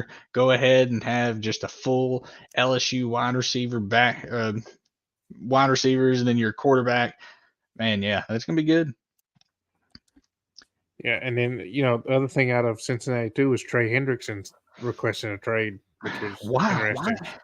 Why? I think just because they don't have money to pay. Yeah, I think he wants an extension, and they don't have they're not willing to offer what he wants. Or it could be a thing where they haven't talked to him, like what they're doing with T. Higgins, because T. Higgins said he hadn't gotten a contract. Anything talks about a contract in over a year. But what not? What do you need or nothing? Yeah. Not a damn thing. Not a damn thing. This is such a fun day. This is one of my most favorite weeks for the Bengals.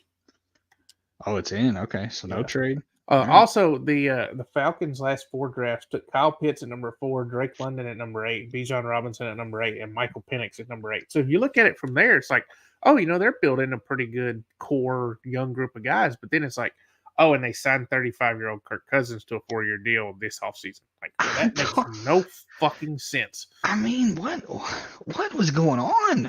Yeah. What was going on over there? I don't get it. There's also a video of the GM talking to owner Arthur Blank, and in the video, it looks like he's explaining to him and pleading his case of why he just took a quarterback when we just signed a quarterback. Someone's in trouble over there. Right. I'm going to use the bathroom real quick. Yep.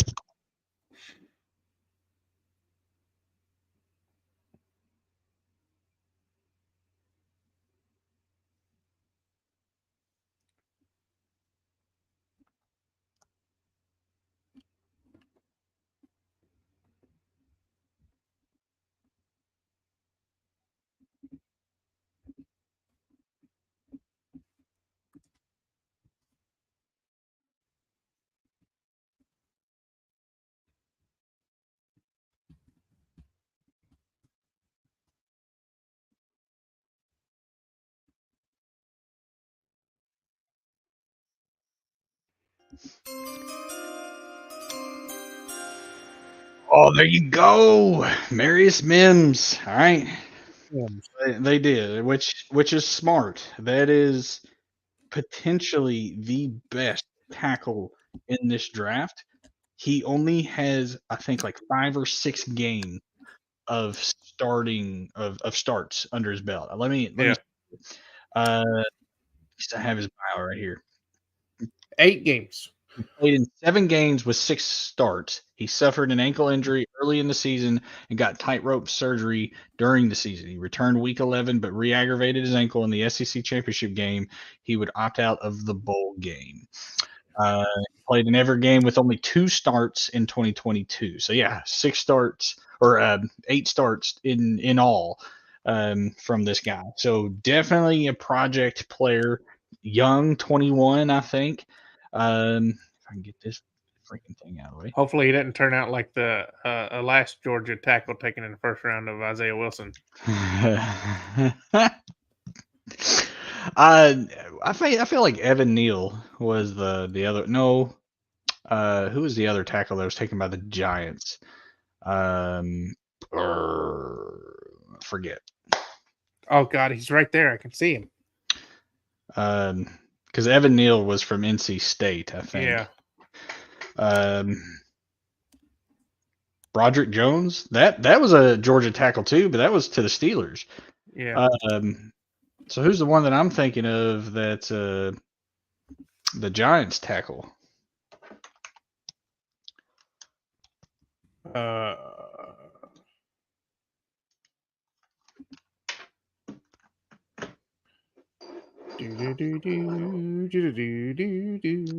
Which, by the way, that sound is your is when you text me. That's what comes up when I have my sound on. Lit. That's kind of fun. Andrew Thomas. That's him. Yes.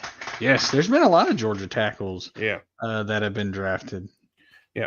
Isaiah Wilson's just the one that sticks out of my mind, being a Titans fan and him sucking ass. Yeah. And literally not showing up. Yeah.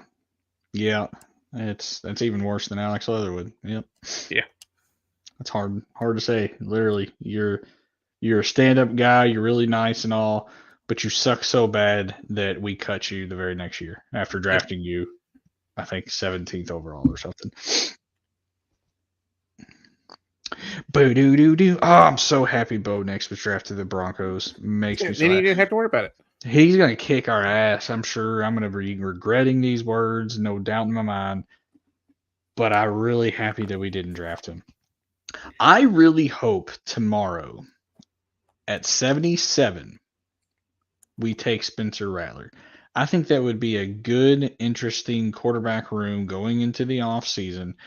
You may have to trade away AOC if Spencer Rattler ends up being that guy. Can you put AOC as a practice squad? I mean, if you do, then he could easily be signed by somebody, and surely to goodness someone would.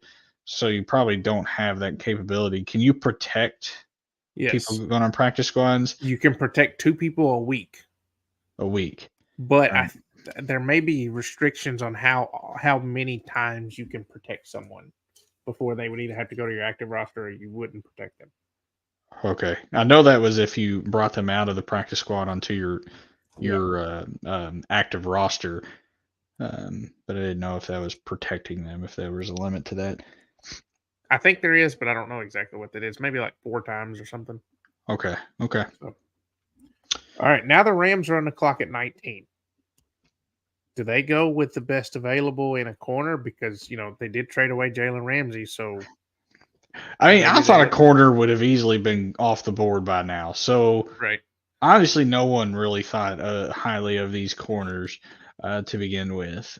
Or maybe you're starting to see corners come down. I mean, I feel like value in corners is so important. But maybe it's more of the trenches. We've definitely seen a lot of trenches plays. I mean, Byron Murphy, edges, tackles.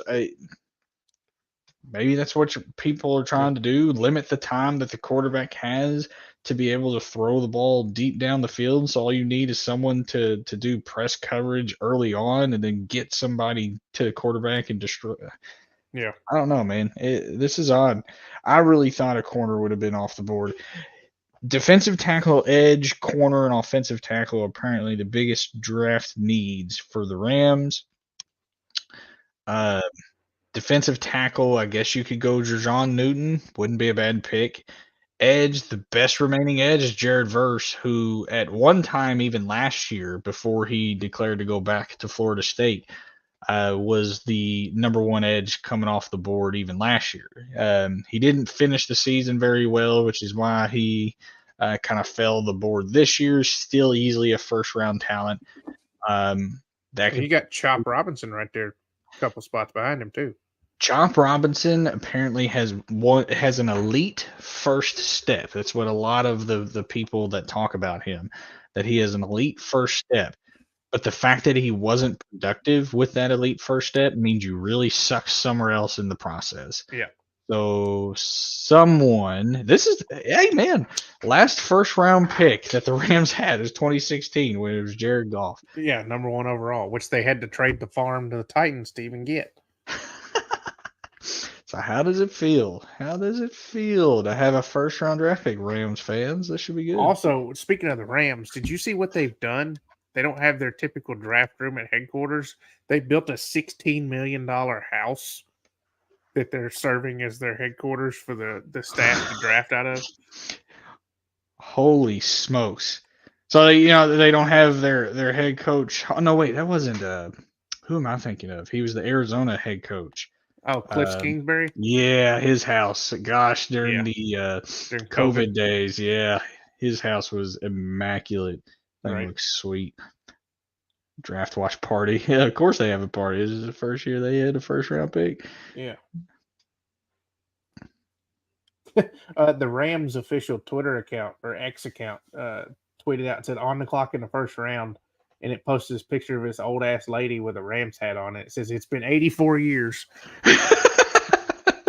84 years. Yeah, like, well, that's valid. Their pick is in. There's only been one trade. That's two trades. Sorry, and both involving the Vikings. Yeah, the Vikings trading up in both of them. That's funny. All right, let's see what the Rams have done. I guess if I had to take a look, the Rams are taking Jared Verse, Florida State defensive end, with their first round pick in forever. That's good, dude. I think Jared Verse is a good player. The edges were all good. It was just, what did you want out of an edge? Did you want the project in Dallas Turner but has all the gifts? Did you want the motor in Laiatu Latu that unfortunately has the injury concerns? Or did you want the well-rounded edge that can do it all, just doesn't have the production to back it up in Jared Verse? Those are all three good edges. I think all easily could have been the first one taken off. It's good to see that play, motor, seeded or went above the traits in like Chop Robinson, because I was afraid that he could have been much higher on people's boards just because of his traits, but his production was so garbage. It was like, why in the world would you do that? So good pick by the Rams. I actually also, fuck this golf game. I just hit one that went under a fence and it says it was out of bounds. I shot 21 under on that. Dude, I shot 20 under in the tournament yesterday and lost by 1. Oh no! Yeah. Pittsburgh. What could they do? Do you pair up with Joey Porter Jr. with the best whatever corner you want? Yeah. At this point, it's kind of crazy.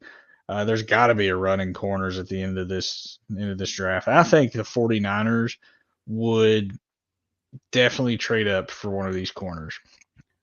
Do they look at taking a Brian Thomas or Xavier Worthy since they traded away Deontay Johnson? Steelers? Yeah. Definitely. I think Brian Thomas Jr. makes the most sense here. Yeah. To pair up with, but the other thing about Worthy, who ran the fastest 40 time, is Russell Wilson likes to throw the deep ball. True. I still think that's a big reach for Xavier Worthy. Potential John Ross bust. Right. For real. It has John Ross written all over this. So if you take Xavier Worthy over Brian Thomas, you are literally just trying to get the trait of your quarterback to match the wide receiver rather than getting just the best wide receiver. Brian wide Thomas, receiver, center, corner, defensive tackle, offensive tackle are the 5 needs for Pittsburgh. All right, it's got to be Brian Thomas. No way. I just don't know if Brian Thomas and George Pickens games are a little too similar. And does that even matter anymore in this day and age in NFL? Just getting the best wide receivers available that can create space, is that enough? Brian Thomas is big and he's fast. What else more could you want? Right. Well, I mean, with how the games are evolving into pass first, even though they have Najee Harris and Jaylen Warren, I mean, if you got 2 guys on the outside, how are you going to cover both of them? You can't double them both. You're going to leave somebody open. And they have Freiermuth still, who's a pretty good tight end. Right. So that would make sense. Probably makes the most sense for them, unless they want to ride with who they got. Which, I mean, it didn't work well with them with having Deontay Johnson and Pickens, but they didn't really have a quarterback worth a shit throwing it to them. Yeah. So, it's got to be Brian Thomas. I'm doubling down, putting money on it. Where did Kenny Pickett get traded to? Eagles, right? That's right. Yeah. And then Desmond Ridder got traded to Arizona. Yes. Okay. Man, Eagles are about to freaking get their choice of corner. Gosh damn it. There were so many mock drafts I was seeing that they had to trade up in order to get like Terrion Arnold.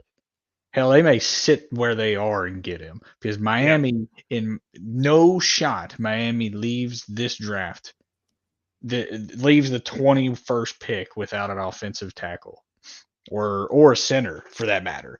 And if Troy Fatanu is still there, I'd almost etch it in. You could definitely go Jackson Powers Johnson, most definitely a potential. Gosh, there's just no corners gone. I mean, that's amazing. Let the corners drop. I'd love for miraculously one of those corners, even Kool-Aid McKinstry, if he's available at 44, fucking licking at my chops. Raiders, you better select that guy. So it makes me think: it's either one of two things are going to happen? Is these corners are going to drop and they're going to fall in people's laps as we get into the early second round, or it's going to make teams trade up? Yeah, there's going to be a lot of early second round trades if there's no trades that start happening at the end of this first round. The Sleeper, the app that we use for fantasy, they tweeted out Atlanta must have been on auto draft. That's definitely the biggest reach right now, dude. Easily the biggest reach. Somebody goes, was this the tampering punishment? Yeah, NFL is like, you draft Michael Penix or we're taking away that pick. Okie dokie. Yeah. Oh, that's good. Wow. Hey, let's here's a good segment here after a few more picks. Let's grade these picks, you and I. Let's just grade them, see what we think. Yep. I don't know full lineup of teams as well, so I'm just gonna go with how I viewed the player and where they got selected. Basically their value. That's what I'm gonna grade it. So the pick's in for Pittsburgh, but the other thing about the Vikings after their trades, they now have just 3 picks next year, a first-round pick and 2 fifths. That's all they have. Wow. For 2025. Because they're about to get a whole. I think Troy Fatano just got selected to the Steelers. Yep. Washington O lineman Troy Fatano. Yeah, that's a good pick. Good pick. You better protect that old ass Russell Wilson. Great. Yeah. He's fragile. Not bad. Troy Fatano's from Henderson, Nevada, which is why I thought that was a potential Raiders guy.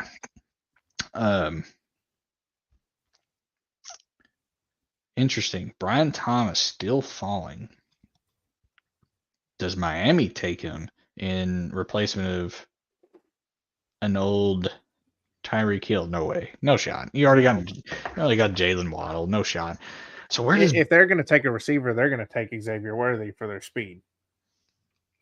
True. Yeah, might as well just keep the And they've thing already got running. HN and Mostert. So I mean, like, why the Well, I hell mean, not? Brian Thomas, dude. Hold Yeah. on. Hold on. I could have sworn that you had full evals on here. Totally kidding. What did he run? Oh, yeah, it's right here. Brian Thomas ran a. All right, well, maybe not as fast as I thought. No, wait. Definitely as fast as I thought. A 4.33.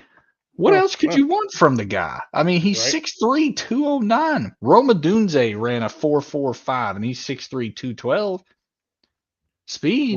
We need 4-2-1. Man, I really think that's what the Miami Dolphins are wanting. They were wanting Troy Fautanu. Yeah. Now that he's gone, you still have your selection of any corner you want. Yeah.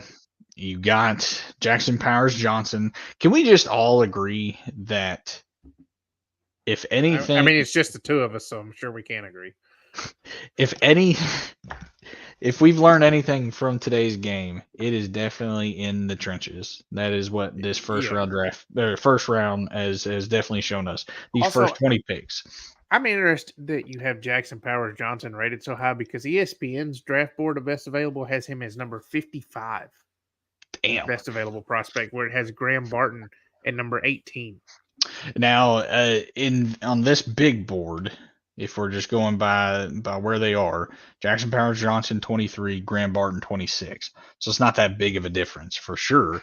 But it was the production that Jackson Powers Johnson got with the running game and passing game that I guess is why they have it. He does have injury history as well, I believe. He is 21 though. He's a young center that has pretty good production. Let's see here. He started 13 games, opted out of the bowl game, made first team All-American, so definitely not there. Oh, you invited me. Hold on. Yep. I'm coming. I shot 16 with a bogey and 2 pars. What are you doing that for, dude? Because I hit that stupid one under the fence and went out of bounds. He was used heavily in rotation. Also, I don't see any. Let's see here. Can pull why block. did the Broncos not give Zach Wilson number 3? That not make the most sense to have a Wilson number 3 that nobody'd have to do anything with their jerseys. They could just wear them and say they're sporting Zach Wilson. Nope. Because they want fans to pay for brand new jerseys. That's what it is. Nope. We ain't letting you say nothing. No shit. All right. So you want to run through these draft grades here? Sure. Yeah. Let's do it. So start off with Chicago taking Caleb Williams at 1 and Roma Dunze at 9. Oh, A plus, easy. Yep.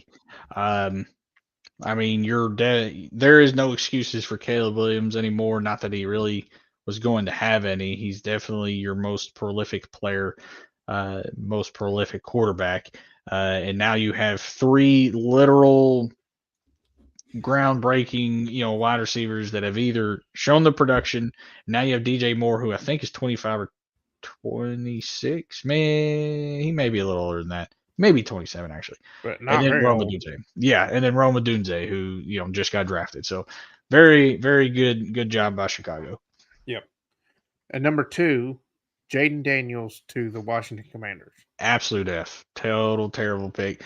No, Jaden Daniels, I mean, this could potentially be like an RG3 kind of player, The only concerns, really 2 main concerns that Jaden Daniels has, is he doesn't throw the center of the field, which is, I mean, you basically got to be able to throw the center of the field in the NFL. Yeah. And he takes the dumbest hits. You should see some of his highlights of his running. Like, he's really good at running, don't get me wrong, and he uses his legs quite a bit. But he like puts his back to players and gets hit and does like a fold over basically backwards getting hit sometimes. And it just doesn't make a whole lot of sense to me. I think it's a good move for Washington in that they needed a quarterback. But there was the whole stuff about Jaden Daniels didn't like his visit with Washington because he wanted it to be one-on-one, and it was with a group of 3 other quarterbacks. Yeah. So is there already going to be some animosity, bad blood that they're going to start off with? Are they going to be able to work through it? How's that going to, how's that dynamic going to work with the new staff and everything in place in Washington? Dan Quinn, a defensive-minded head coach. So we'll see how that works. I think it was the right pick, but I'm interested to see how it's actually going to work out with Washington. For sure. I think with your lack of weapons around, you needed your quarterback to be a weapon in himself, which Jaden Daniels compared to Drake May, that was definitely your best bet as of right now if you wanted to try to win as best you can now. So not bad at all. Yeah. Drake May to Patriots though. I mean, the Patriots have a type of quarterback that they like. Duh. It would have been JJ McCarthy, really. Well, but, it didn't work out with Mac Jones. They drafted Bailey Zappi in the 4th round, and that worked in spurts, but overall hasn't panned out for them. For sure. So will Drake May be able to get over the hump and become a successful NFL quarterback, or is he going to pan out like Mitch Trubisky did and be a little successful in the beginning and then fade out? Like, that's what he's compared to because he came out of UNC too. I think Drake May was the second best quarterback in this draft. So because of that, I'm giving the Patriots at least a B. But the Patriots have so many holes. Yep. I don't think you're giving. It's almost like a Justin Fields kind of situation. You never gave him the chance to have weapons around him and be successful. So because of that, I really think it could be one of those things where here in 4 years you're having to talk about 5th-year option or potentially letting the guy walk or trade him. Or trade him to Jacksonville to be a backup. Yeah. So I give him a B for that one. Yeah, for sure. I give him a B plus just because it was a need that they didn't have a bona fide starting quarterback. Drake May should give you that as long as he pans out, but there are questions about is he truly going to be the guy, and can he be successful in the NFL? Yeah. And my bad, I hit that one terribly. Number 4, Marvin Harrison to the Cardinals. I think that's an A plus because Marvin Harrison is a top prospect and they needed weapons in Arizona. So now you've given it to Kyler Murray. He got no excuses out there. Yeah. Amen. Yeah, A plus easy. It was the obvious one. I think everyone knew that Marvin Harrison was going to go to Arizona. Easy pick. Easy 5, Joe Alt. Yeah, I mean, I don't know what they're going to do at wide receiver. I guess take him in the 2nd or 3rd round, but you definitely got the best tackle in this draft. By far, no doubt, it's going to be your tackle for 10 years to come. Potential Hall of Famer. Easy pick. Yeah. A good start for Jim Harbaugh. Chargers. Yeah, definitely. The Dolphins are taking Penn State defensive end Chop Robinson at 21. Chop. Definitely the traits. I think that's the reason why he got drafted. Yep. And the name, too. That's kind of a cool name. It is a fun name. I do like that. Still Kool-Aid. Easy. Yeah, for sure. I hope he's the first quarter selected. That'd be so fun. So now the Eagles are on the clock with their choice of corner. And that's what it's got to be. Yeah, it should be. That's what it's got to be. Malik Neighbors at 6 to the Giants. What do you think of Malik Neighbors to the Giants? So I think Malik Neighbors it should be a home run selection for the Giants, but he should fit in well in New York, similar to how Odell Beckham did when he came in. Mm-hmm. So I think Neighbors is an A to, at least an A grade for their pick. However, Daniel Jones, I don't think he's the guy. So No. how are you really going to grade Malik Neighbors when he doesn't have a quarterback that's very great at throwing the ball to their receivers? Because, I mean, Yeah. you've seen what happened when they paid Sterling Shepard. Now, granted, he got hurt, but he only caught, one touchdown since he signed that big God. $75 million contract? Or So Kenny Galladay, bad. whoever it was, both of them. Kenny So- Galladay. Yeah. Yeah. So, I mean, that's you have to look at that. That's going to be the big thing for them is actually having the quarterback to throw them the ball. So, and next year's quarterback class isn't great. So, if the Giants are right back in the top 5, which unfortunately means Dayball is probably going to get fired because of it, Yep. but what do you do next year when you need to take a quarterback? Now, granted, it does help set them up because then you'll have a surefire receiver to pair with a young quarterback. But it's going to be interesting. Or do they try to make a move and go try to get somebody else? Do they,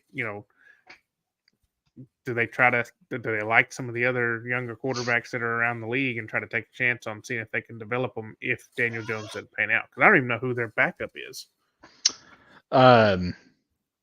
It was the rookie undrafted, the Italian. Oh yeah, Tommy DeVito. Yep. Yeah, but I mean, let's be real. He's not your guy. No, He definitely played well for being undrafted, but definitely not going to be your dude for the future. It was a one-hit wonder. He's not going to be that successful. Yeah. 7 was J.C. Latham. J.C. Latham. Yeah. I'm gonna give it a B. It was definitely a position need, but going right tackle, left tackle has not worked out in some cases. But if you got your guy that was your dude and it was a position of need, it has to be at least a B. Yeah. Well, and so here's an interesting note. So the Titans they were able to bring Bill Callahan over from the Browns to coach with his son, Brian, who's Cool. head coach. Bill Callahan has already converted one Alabama tackle from right tackle to left while with the Browns. Jedrick Wills played every snap at Alabama at right tackle and then has now played every snap in the NFL at left tackle. Okay. So from that standpoint, You got the experience. it's there. It can be done. It wasn't my top choice for the Titans, so I'll go with the B as well. However, it was 100% a need Yeah. because you've got to protect Will Levis. Yep. You got to If you find want- out if he's your quarterback. Yeah, right. And you're giving him weapons now. You signed Calvin Ridley, so you got Hopkins, Ridley, and if Traylon Burks decides to show up at all, so yeah, this year you got to figure out if Levis is the guy or not. Yeah. Which I think he is, and I hope he is, but obviously the jury's still out. Yeah. It would be fun to have a Kentucky boy be your guy. That'd be good. Right. It's double trouble for me, Yeah. All right. So 8 is good old Michael Penix. What is your take on that one? Well, we probably have F already minus. spilled our beans. F minus. It just doesn't make any sense. Yeah, I don't understand that. So maybe Kirk Cousins' recovery from this Achilles is not going as well as expected, and you have to be able to have a quarterback there to win now. Maybe that's what drove them to this decision. But yeah, But see, the thing about that is that makes more sense if they had a younger quarterback that they just sign and then they go sign a veteran to have in that situation. Like signing a veteran and drafting somebody to have to play immediately when he's probably not ready. That part doesn't make sense. yeah. If they sign Cousins to a 2-year deal, it makes sense. Yes. Cousins to a 4-year, $180 million deal that's what 150 guaranteed or whatever it was. Like it doesn't make any sense at all. Yep. I'm with you there. Philly's about to lose all their time to make this pick. It'd be hilarious if Jacksonville was able to pick ahead of them and picked whoever they wanted. The pick is in for the Eagles. Alrighty. Let's see what they do here. Also, Diana Rossini says the Texans have been working the phones trying to trade back into the first round because they don't have a first round pick because they traded it to Minnesota for Stephon Diggs. Stephon Diggs. So who could they be going for? Shoring up that defense even more? Probably. I mean, that's their thing right now is trying to take the young guys and have them locked up on rookie contracts. Don't blame him. Rookie contract is where you make your team.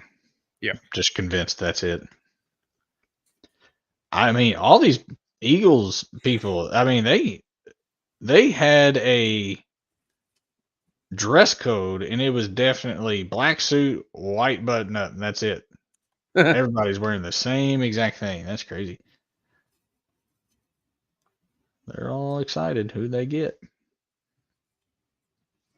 The Eagles are taking Quinion Mitchell, There we are. Fuck! Toledo Fuck! corner. Man, there's no shot they thought he was available at 22, but they just saw Right. the drop and they would have been okay with Terrion Arnold. So they were like, all right, we'll just sit here and see who's there. Oh, Right. every single corner is there. Sure. Gosh, dang it. My 8th best player on my big board goes to freaking 22 Philly. When a I guy know. that you would have been happy if the Raiders took at 13. At 13, I would have been okay with it. I really would have. I'm going to hit this 6-iron here.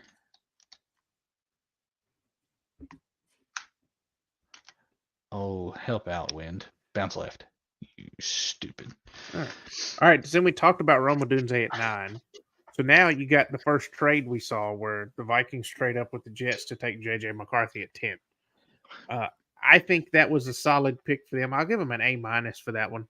Really? Okay. Yeah, I think McCarthy, it was early for him. Now, granted, there's a lot of people that are saying, he's, well worth that spot, but I think it's a solid pick. It's something they needed. They needed a quarterback. Now, how is he going to fit in their offense? Because in Michigan, he didn't really push the ball down the field. He was more short to intermediate throws. So how does he work in pushing the ball down the field?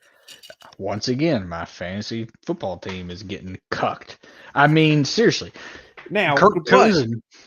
but McCarthy could be able to. You could have Jefferson getting 10 for 70.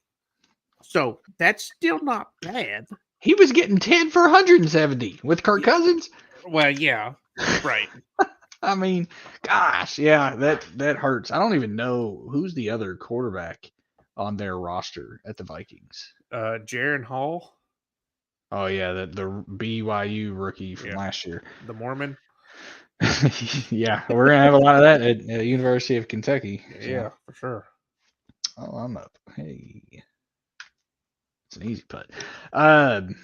And then 11 Jets Olu Fashanu. I felt like I don't know why he dropped so I say so far, but he dropped from the number 1 tackle to in some people's boards like 4th or 5th. So for the Jets getting him there, I mean at least you have your future tackle. I'm pretty sure up. But it wasn't a win now move, and maybe you don't do that because you think you're going to have Aaron Rodgers for an extended period of time. Right. Good player, good pick, not a win now move. B- for me. Understandable. I'm about to, I guess it's going to depend on if they try to start him right away. But who do you start him over? It's a good question.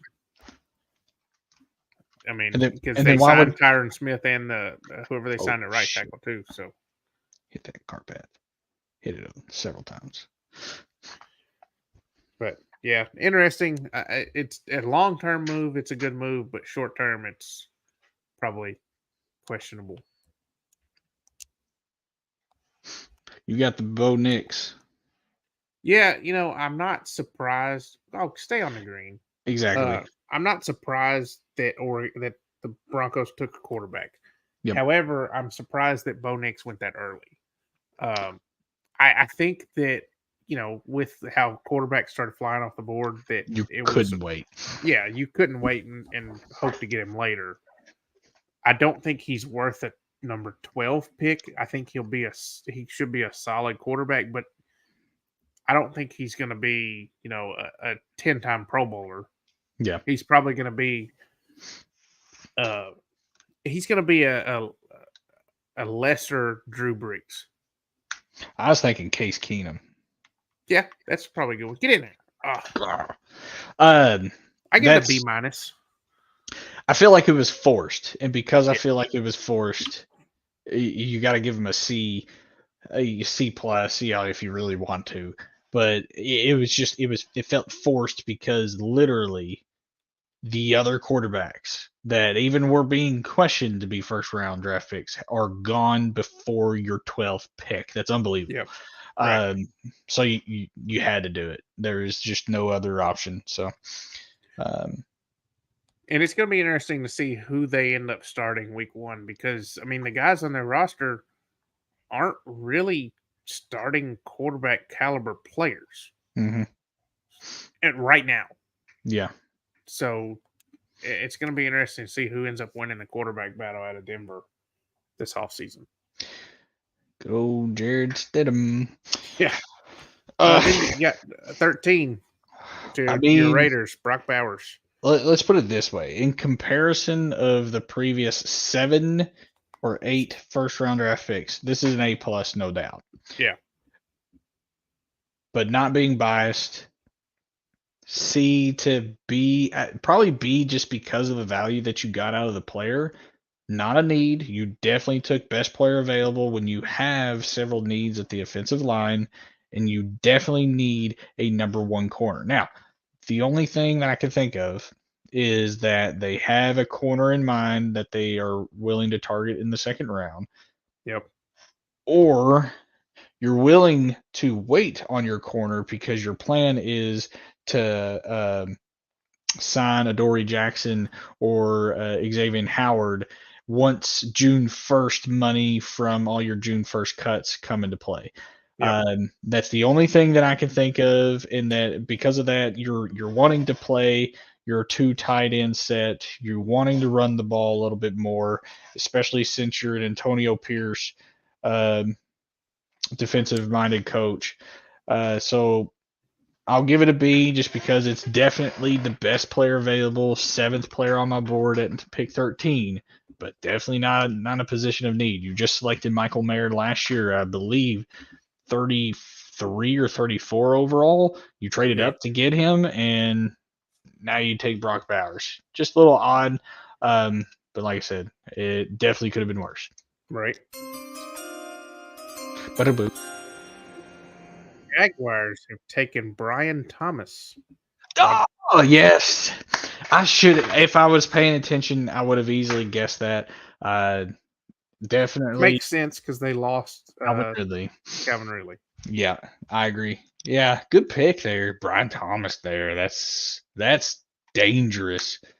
Again, giving a weapon to Trevor Lawrence. Trevor Lawrence hasn't, he's been good, but hasn't really been the superstar that everybody thought he would be. Yep. So, and granted, I say he's been good. It's only the last, year and a half. He's been worse than Gardner Minshew. Mm-hmm. And really, his stats are the same as Daniel Jones. Oof. That's gross. Yeah, right. Yeah. Yeah, that run last year that he had in the playoffs definitely was what has saved his the people's thought about him. I guess you could say. They're like, okay, he can be that quarterback after his playoff run last year, but he definitely ain't playing it consistently. So, yep, definitely good pick by Jaguars. I'm sorry, we're still selected. So 14 was Talisi Fuagua at Saints. Yeah, I give that one an A-. Definitely a need. I think that he was, best available tackle out there. So that's what they needed. I mean, if you're wanting to actually use Alvin Kamara in the running game and to actually do better with that and actually establish your running game, which I believe they were one of the worst in the running game last year, I think Talisi Fuaga was easily your pick. So that was really good. 15 Latu. I Edge. liked Latu. I think he reminds me of Max Crosby quite a bit with his motor. It was his injury concerns, which is what dropped him so far. Colts fans are upset because they were feeling like Dallas Turner was easy. I did not hit that well. I'm sorry. Was easily the best edge there. Don't sleep on Latu. I really do like that guy. It was first defensive player taken. You had your pick, and you obviously picked your best player. In my opinion, A grade. It was good. Yeah, I give him an A for that one too. And like I mentioned earlier, with the quarterbacks that you have in the AFC South that you're going to see twice a year, it was definitely something that you needed to really solidify that edge, because you got to be able to rush the passer. Help in the trenches. Where do the reaches come from? I'm so curious. Cowboys can go anywhere. I really have no idea where they'll go. They're getting Trayvon Diggs back after his season-ending injury last year. You had whatever that other corner that broke the record for interception touchdowns, pick sixes. Deron Bland. Yeah, do you really need a corner? So Well, and they had Stephon Gilmore too. Which he's still a free agent. Yeah. I don't think he's signed anywhere yet. Yeah, they can go anywhere. They can take best also player. That last pick was originally Cleveland's. They traded it to Houston, who then traded it to Minnesota, who then traded it to Jacksonville. So damn. Yeah. Yeah. So, but yeah, Dallas can go anywhere, and anywhere. Yeah, knowing them, they'll probably fuck it up. It's Dallas. Come on. Oh man, I was thinking of the rookie draft. I know we're still talking about picks, and we'll get to 16 here shortly. I was thinking of the rookie draft. You definitely take Marvin Harrison 1. Yeah. Who you taking 2?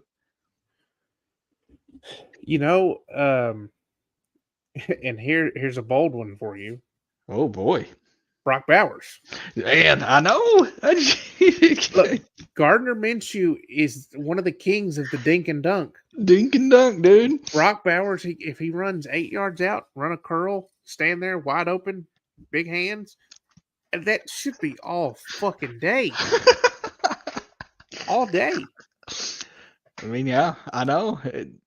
Because you don't like the landing spot for Malik Neighbors. Roma Dunze has a lot of competition, right, at Chicago. Brian Thomas is a sneaky player now because he could easily be with Gabe Davis. Who was the other guy? Oh, Christian Kirk. Yeah, competition for sure, but there was definitely a void there. And Ridley had 1,000 yards last year. Yeah, he definitely didn't get many touchdowns, but no. Oh, that was piss poor shot. Sorry. Yeah, the number 2 through 4. That's kind of rough. Yeah. And then when did quarterbacks start to become into play here because of the poor landing spots so far for these wide receivers? Well, now do you take Caleb Williams up there in the top because of if it's somebody that doesn't have their quarterback position solidified with whoever they've got, and with the weapons he has, they're going to be throwing the ball, you would think. Or do you take Roma Dunze because of that? I don't know. I know. The one quarterback league definitely questions when you take obviously a quarterback. Obviously, if we're super flex, you would take all the quarterbacks prior hand. That would be a completely different conversation. But for our draft, yeah, now with the poor landing spots of Malik Neighbors and the competition that Roma Dunze will have, it does become in question who's your number 2 and 3 spots. So I still think it's definitely between all those names that we've mentioned. I don't think it's anyone else so far, especially since they haven't been drafted. Right. Well, and the interesting one that's going to come is Jonathan Brooks, the running back. but he won't start for the first half of the season because of his ACL injury that he suffered at the end of the year. That's So true. do you take him because you know he's going to be a really special player, or are you going to hold on him just because he's not going to give you instant impact on your team? Right. Yeah, fun, dude. I'm just glad the Raiders actually picked a player that I knew. Right. Oh, for sure. All right, Cowboys, what are y'all doing here? You only have 40 seconds left. Jerry Jones is probably scribbling on that notepad again. I will say, I do think we should have beaten those guys. Damn. Yeah, should have. Our Dallas Cowboys is definitely on the top of my list of recent great first round picks. Even their reach and Tyler Smith Trade. has a ooh. The Lions have traded up to 24. Lions corner, no doubt, no doubt. That's a pretty hefty jump though, 29 to 24. That's taking a second for sure. Yeah.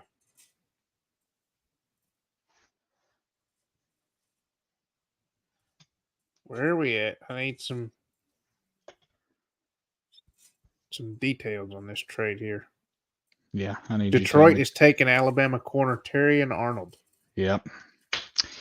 Oh, frick. Not that I thought that he was going to drop, but it's just like the more the corners drop, the better chances we have of getting, at least an Enos Rakestraw or a Max Melton. Gosh damn it. That sucks. Kool-Aid McKinstry would be so fun. I would love to have him on my team. I'd probably get his jerseys because of his first name. Put Kool-Aid on the back? Put Kool-Aid on the back, not even McKinstry. Terron Arnold. Yeah, that was a hopeful for Raiders, but the fact that the corners are dropping, it sounds like we made the best pick at Brock Bowers, because I never would have thought Quinion Mitchell would have been available where he was, nor Terrion Arnold. Right. It is good to see though that those were the first two corners that were taken, because those were the only two options that the Raiders were interested in terms of corners. Right. So the likes of Cooper DeJean, Kool-Aid McKinstry, Nate Wiggins. I mean, like, how far are they going to drop? Are they going to be available at the 44 pick of the Raiders? I highly doubt it. But I saw a lot of mocks putting Cooper DeJean to the Packers at 25. Yeah, and that definitely may be where he goes here the very next pick. Great, well-rounded corner. It was a first and a third. Wow, really? That's it? Yeah, 29 and 73 overall. Wow.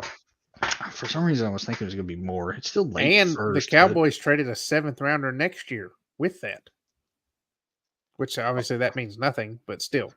Yeah, I didn't. That's not on mine, but I'll trust you on that one. So damn. 24 and a 7th rounder in 2025 to the Lions for 29 and 73 this year. That was just like a last thing. I gotta just throw that in there. Okay. Right. We need your 7th rounder next year to make this work. Otherwise, we have no deal. What is that about? I don't even understand. Oh shit! It's my turn to hit. I'm sitting here not paying attention. Well, we got a lot going on right now for obvious reasons. What do you think? Let's see here. We were at 16. We were at 16, which would have been right after the Colts. Byron Murphy to the Seahawks. Oh yeah, what do you think of that one? I give that one a B. Okay. I don't think it was I don't know if it was necessarily their biggest need, but I think it was a solid pick for them. I agree. I liked Byron Murphy before we signed Christian Wilkins. He would have been a guy easily I would have been screaming for at 13. Yeah. Because we definitely needed defensive tackle help. But the fact that we signed Christian Wilkins makes me really excited about our defense. We have to still find a starting corner. There's no shot that you do it, but maybe they're doubling down on their defensive line. They're saying if we can get to the quarterback quick enough, we don't have to pay so much money or spend so much capital on the corners on the outside. So if that's your way of thinking, the offensive line has to be addressed at your second round pick at 44. Yeah. Unless you try to trade up. But if you trade up, you're trading up for one of these corners that are dropping.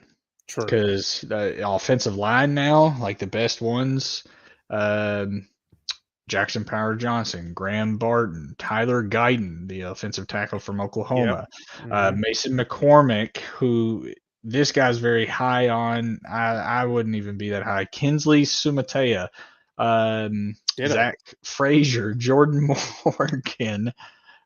There's a lot of good offensive line. Christian Haynes, I really like Christian Haynes at 44. I think that's really good value there. Come around. Yeah, boy. But yeah, I really like the corners at the 44 spot though. Max Melton, Enos Rakestraw Jr., Renardo Green, Kamari Lassiter. We have some good ones there. There's a lot of good players left. I just want one reach. I want one to be like, what the fuck? Like Michael Penix. But everyone else has been like, yep, that makes sense. Yep, that makes sense. Yep, that makes sense. A lot of people have said, though, that this draft is very, very, very top heavy. That after you get out of the first round and really the start of the second, there's going to be some really wacky players that you've never heard of. Then we're going to get the what the fucks. Yeah, amen. Go you, Terrion Arnold. You weren't even the best corner on your team. You get selected before him. That's crazy. Right. Also, interesting thing, the J.C. Latham just turned 21 2 months ago. Wow. Even more of a reason to have him. You have him for forever, basically. Yep. Yeah. I definitely don't mind the pick. It was good. The Packers are taking Arizona offensive tackle Jordan Morgan at 25. Oh, okay. Wow. Okay, Jordan Morgan on my board, 42. So still not as reach of Michael Penix, but definitely not somebody I thought Green Bay was going to take there. Yeah, I guess that means they're really moving on from David Bakhtiari. Yeah, which he's off their team, right? Yeah, I think they did cut him at the beginning of free agency. Yeah. So yeah, Jordan, I mean, it was something they needed to replace him. They've still got. Oh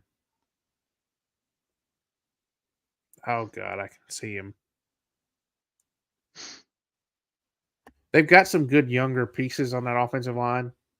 But I think tackle was definitely a need. So, again, don't know if it was necessarily the biggest need for Green Bay, but it does make sense considering that they parted ways with David Bakhtiari. Yeah. Crazy, dude. Yeah, that's I wouldn't say a head scratcher. I'd give that one a C for sure if we were grading it now. Let's see. Of the best available players on ESPN, Jordan Morgan was 18th. Yeah. Definitely not who. Well, 17th, considering Terrion Arnold was still showing on the board. Oh, okay. So now, after Green Bay's done that, you go to Tampa Bay. Which I thought that was a sneaky team I thought could have taken a quarterback just in case, but shit. That sale is long gone. So it's so ESPN's needs here. It's got center, offensive tackle, edge, corner, and it says wide receiver, which is interesting because they've still got Mike Evans and Chris Godwin. Yep. So maybe they do take a corner, maybe they don't, or a wide receiver. Or do they try to get somebody on the line to help protect Baker. I mean, you have of my remaining big. Oh, what'd you do there? I picked up my controller and accidentally hit the stick. Oh, all right. Well, there you go. Whoops. Oh, I just fucking nailed it and still almost made it. Well, we're up 2 already. It doesn't really matter. Yeah. I mean, they're still putting for bogey. I have, let's see here, 1, 2, 3 corners in my top 6, an interior defensive lineman at 4, an offensive center at 5 in Graham Barton. Didn't they trade one of their corners to Detroit in offseason? Carlton Davis. Yes, they did. You're right. So maybe this is where they take a Cooper DeJean or Nate Wiggins or Kool-Aid McKinstry. Yep, you're probably right. I don't want them to. I want these corners to drop. Keep dropping. You shall not take him. Sleeper is mm. on one with their tweets tonight, by the way. Really? 2 hours ago. Malik Neighbors wide open down the sideline, and it says Daniel Jones, and it's the gif of Conor McGregor trying to throw a football. Poor Daniel Jones. Yeah. Guys, he's getting slammed already. Season hasn't even started. So going back to the Falcons, because this blows my mind still. They're seeing more tweets about it that just make it even funnier. And this one's from J.J. Watt, of all people. The Falcons publicly said that they weren't interested in Lamar Jackson last offseason. He just won his second MVP. This offseason, they signed Kirk Cousins to a $180 million deal and used the number 8 pick on Michael Penix Jr. Either guy could potentially turn out to be great for them, but that is wild. Damn. ESPN just posted something. Cousins left stun. Falcons quarterback Kirk Cousins frustrated by team selection. Yeah, I don't blame him. I would be too. You just going to pay me $180 million and now you're going to draft somebody right behind me? I don't know. Shoot, that's him. Whatever. Oh, I forgot this was in Detroit. No, we're under. Terry and Arnold's having a fun time over there. Oh, yeah.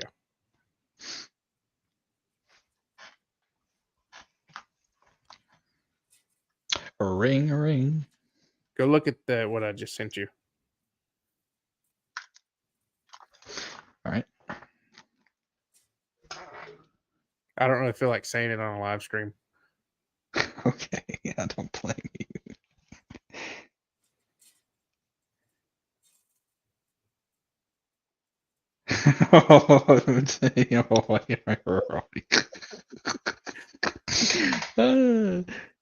How's everybody else already still asleep? Come on now. Right.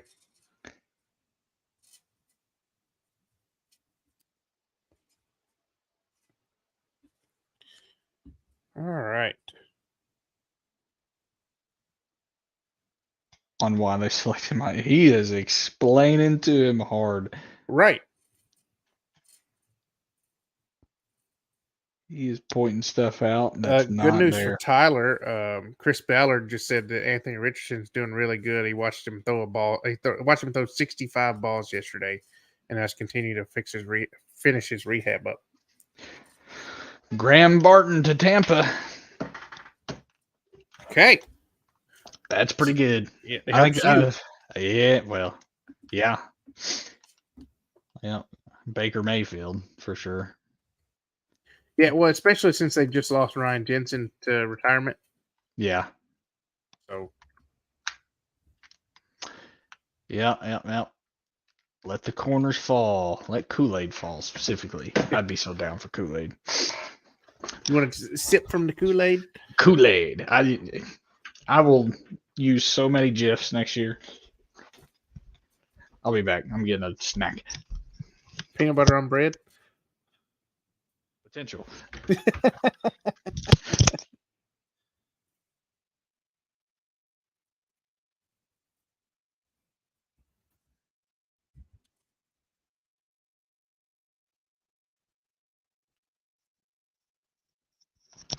No, my wife's the best. She got me mesquite barbecue chips. Nice. Best there ever was. Speaking of snacks, I got a snack in my backpack right here I need to get. So I want you to look at this. Something Taco Bell. Taco seasoned popcorn. Oh, you know I'm all about that popcorn. Yeah. Ring, ring. What the heck? Okay. Oh, hey, that's a good roll. Thank God. All right, I know I sound like a broken record, but this is gonna be corner, right? Ian Rappaport said a lot of action in the late 20s of teams trying to trade up. So maybe it gets dicey here.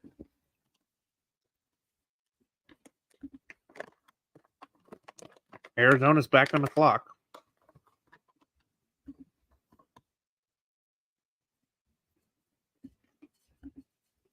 They already took Marvin Harrison. So you got the receiver out of the way. And Arizona's really got a lot of holes. So they can go a multitude of different ways. They also have picked 35.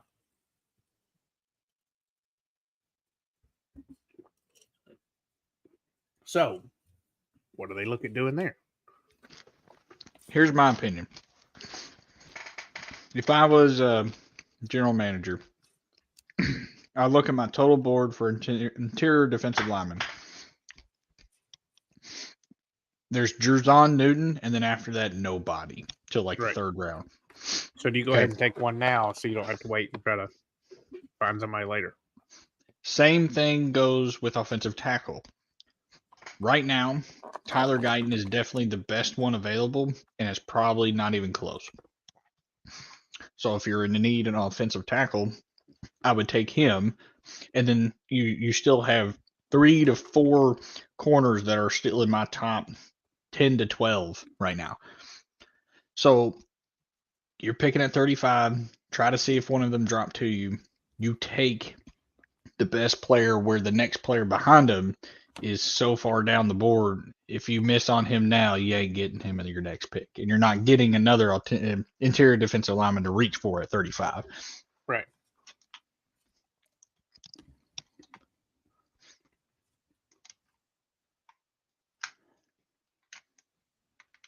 And then after Arizona, you got Buffalo, Dallas, Baltimore, San Francisco, Kansas City.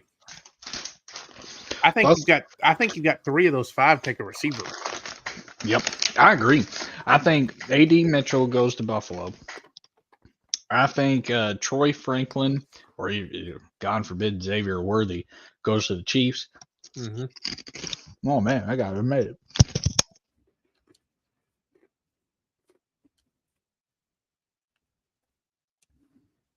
it. Xavier Worthy makes sense in Kansas City because of the speed factor.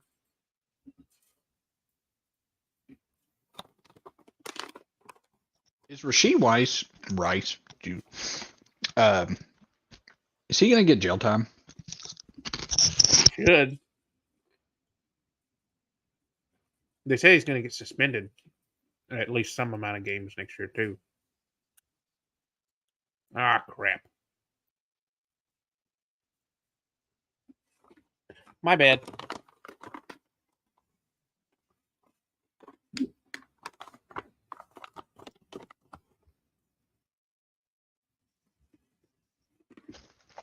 I probably should have just reteed. Oh. Oh, no. Okay, we were way up there. I was thinking that was a tee box that I just teed off from. I was like, oh. That was a terrible bounce. I'm going to be watching so many grades and just curious. Oh, if I had that online, that was it. Mm-hmm. Curious to see the grades for Michael Penix. I just want someone to spin it in a positive way somehow. I don't even think you can. Who's gonna be honest? If anybody gives that over an F, they're fucking crazy. That's what the F stands for. Fucking crazy.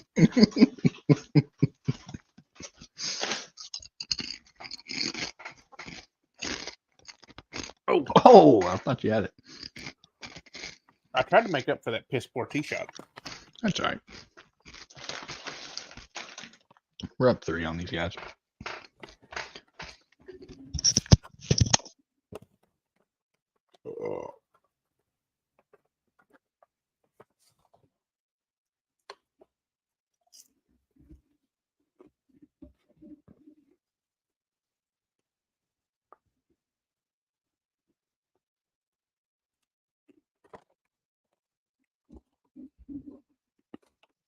Oh man, the corners continue to fall. Cardinals are taking Darius Robinson at 27. Not a bad edge. Definitely a second round edge in my opinion. Let's see where he was on my big board here. Missouri. 44.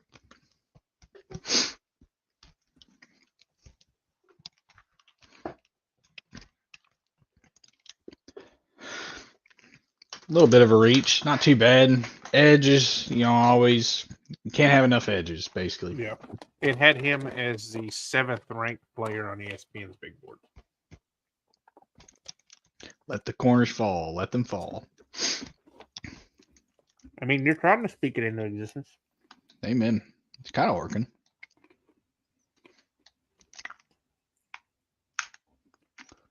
Help me, wind. Hell yeah. Get over that. Go in. Stop. Yes. Good shot. Thank you.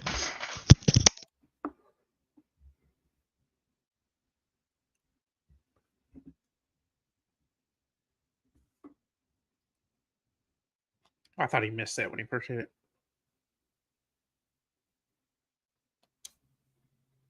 Okay.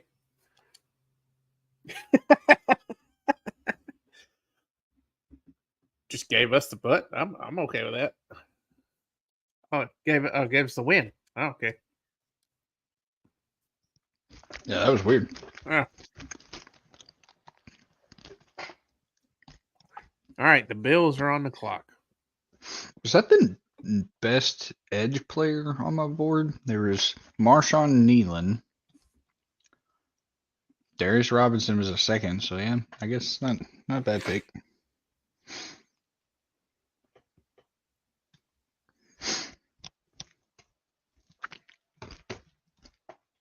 Of course, those guys were unranked. Freaking figures. Oh, Darius Robinson was in the house.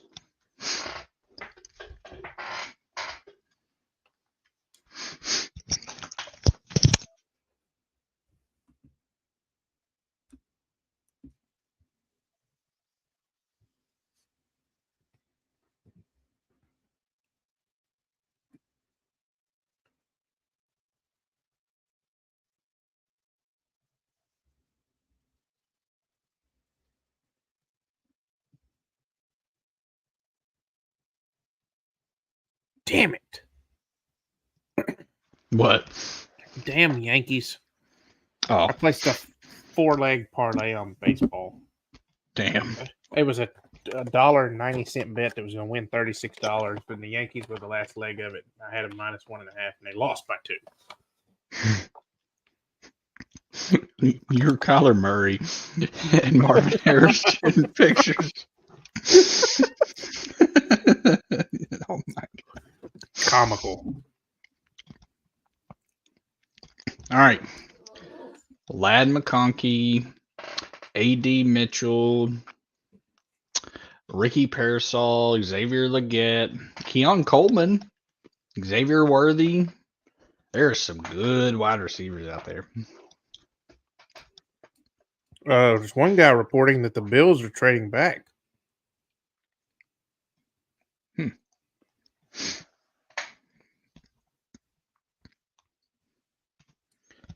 With whom? I don't know.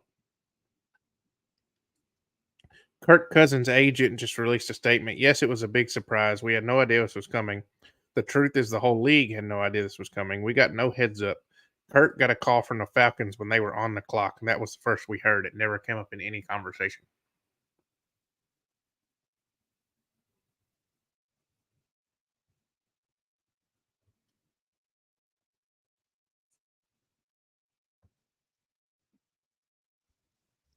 Line of action in the late 2013 trying to come up. You already said that from Adam Schefter. So I mentioned it earlier. Zach Wilson didn't get number 3. He got number 10. Yeah. Bo Nix wears number 10. Oh, damn. You have to switch again. Yep.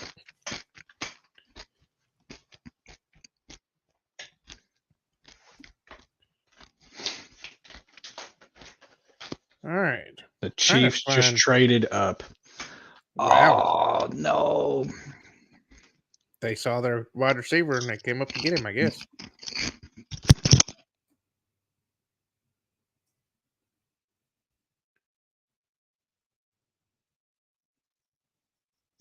Bills, how you helping the Chiefs?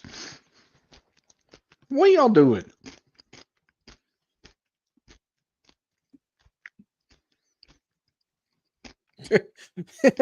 Those cryptic IG posts from Malik Neighbors in week 5 after getting 3 targets will be special. Will be special. No, stay up. Hmm. Damn it. So you're 32-28. Definitely your first pick swap and a third. Yeah, I mean, that was the same thing as what Detroit and Dallas did, right? Mm-hmm. That was 29-24. There's your 4 picks and late in the first. It's got to be wide receiver, right? I think so.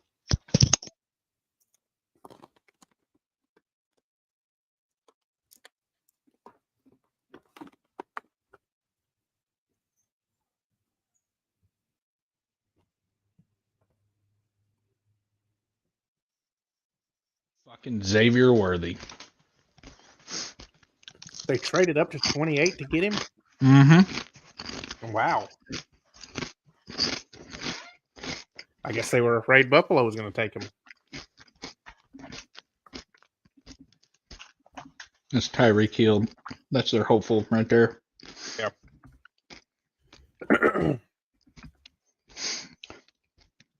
I hope he sucks.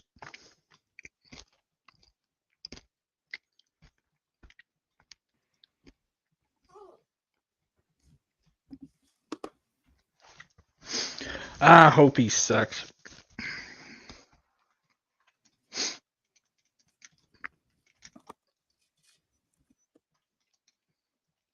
Whoa.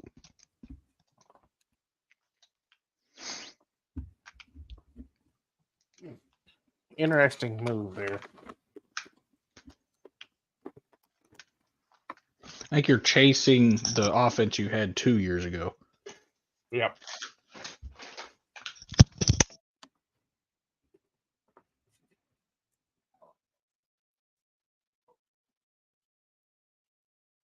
Number 28, 133, and 248 to Kansas City. 32, 95, and 221 to Buffalo.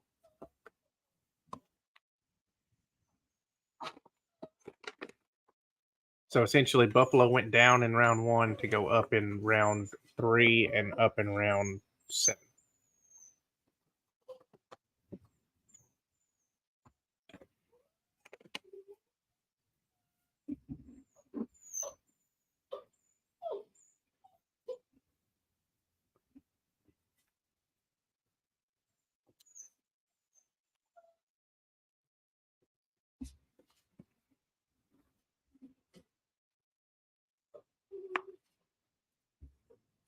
All right. Now Dallas is back on the clock. I mean, they're still in a position to do whatever the hell they want. Yeah. Their offensive line is good, but they're getting old. God, I wish I would hit that 100%. I gotta go take my dog outside. Oh, you do. I'll be back.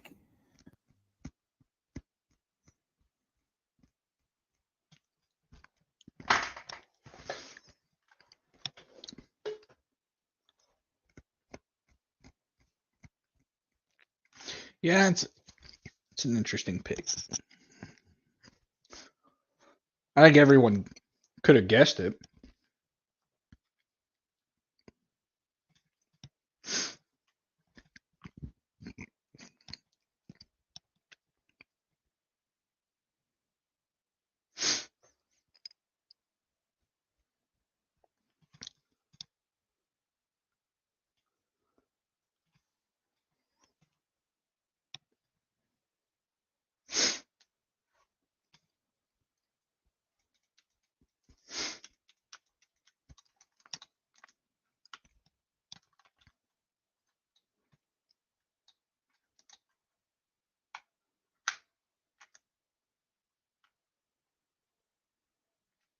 Oh, I thought I got it up on that top tier. Frick.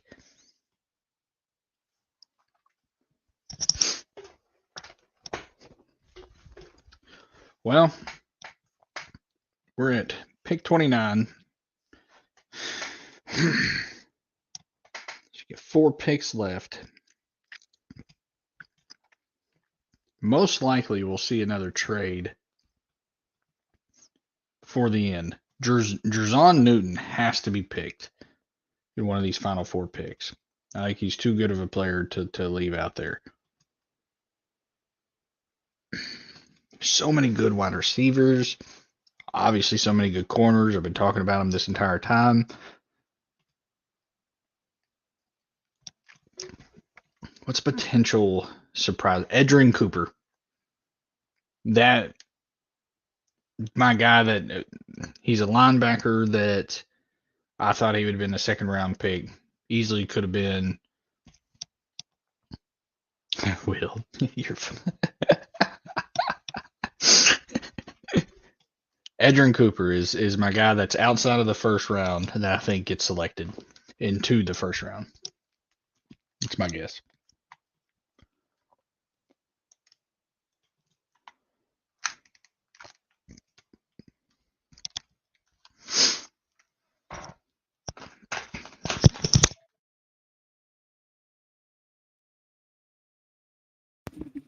Sorry, I hit that so bad. I was trying to rush. I still had time.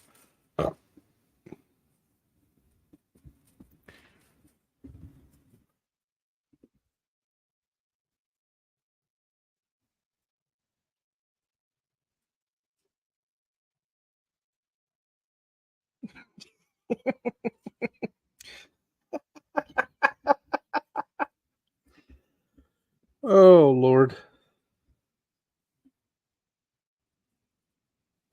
Wait What? till you see this one. I just sent it to you. Oh boy. It's your putt, by the way. Oh, yeah. Apparently, a White Sox fan tweeted about Caleb Williams coming to the Bears. Said, "Welcome to Chicago." Somebody goes, "You stay the hell away from him," because the White Sox are on pace for 19 wins this season. Don't worry, I think Colorado's on the same pace. Cowboys taking Tyler Guyton at 29. Dogs. Oh my god.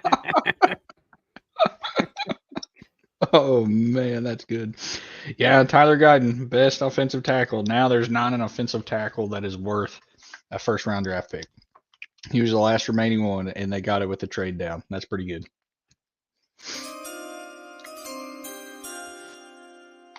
Edit that and keep forgetting to do it.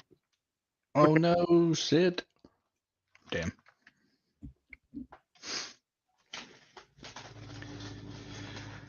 Tyler Guyton, yeah.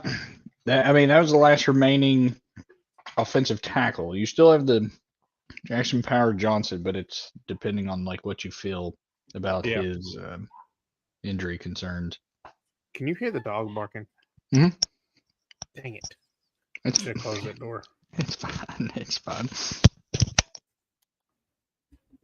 All right. So that leaves you with Baltimore, San Francisco, Buffalo.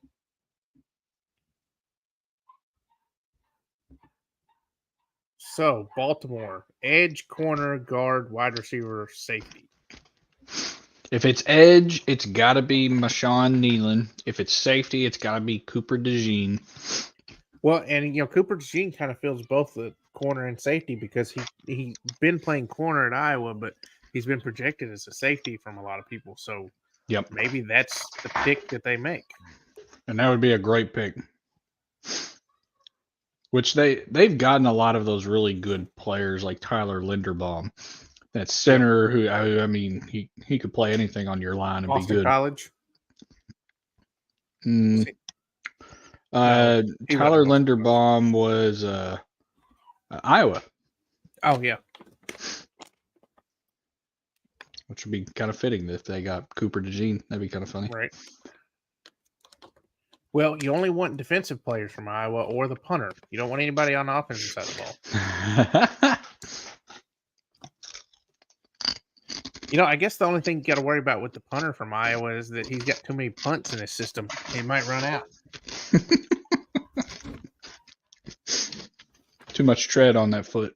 Yeah, exactly.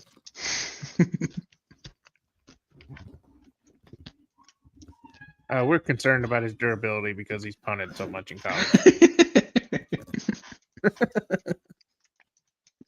I still think there's one more trade that happens for the end of the night. Somebody from outside the last three trades up to get back into the first round. It's my guess. Yeah, you see it all the time. That 5th year option is always, important. And Tyler Guyton's like, hell yeah, I get to basically stay in my own state. Right.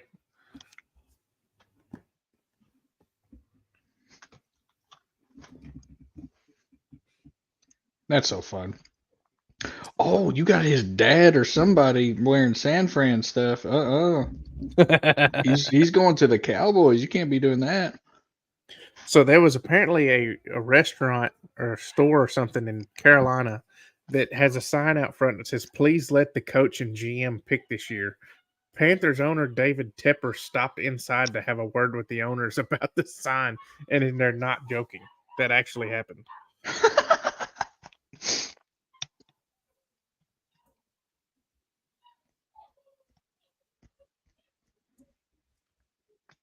He's going to come in and provide some powers. Man, I'm super excited. JC's a guy that we've liked for a very long time. He's going to come in and provide some power, some strength in the run game. He's going to be able to help us in pass protection. So it's excited to get him here, get him to working with Coach Bill, and just glad we got us a tackle. We're building this thing for a very long time to come. So excited to have him. Stay tuned. We're still working.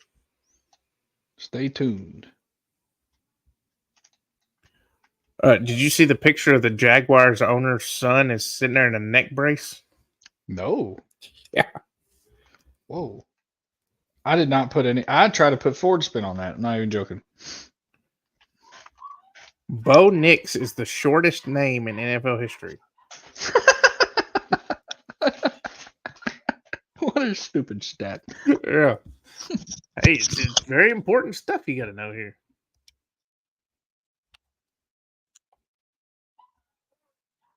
Oh, you've got to be kidding me. I thought I made it. The pick is in for Baltimore. The Ravens are taking Clemson cornerback Nate Wiggins. He's one fast fucker. So one of your corners went off the board. Yeah, that one I'm not too unhappy to be off the board. He's just a small dude. Yeah. He has the speed to stick with any player, but he can get jammed at the line and then boom. Yeah.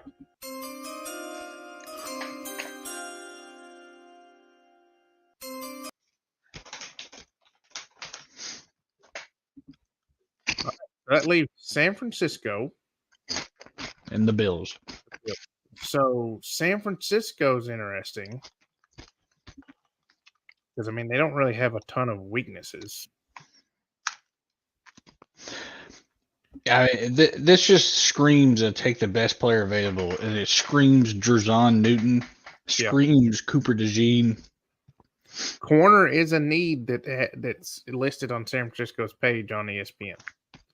Offensive tackle, corner, wide receiver, center, offensive guard. There's no tackle I think that's worth taking at this pick. Right.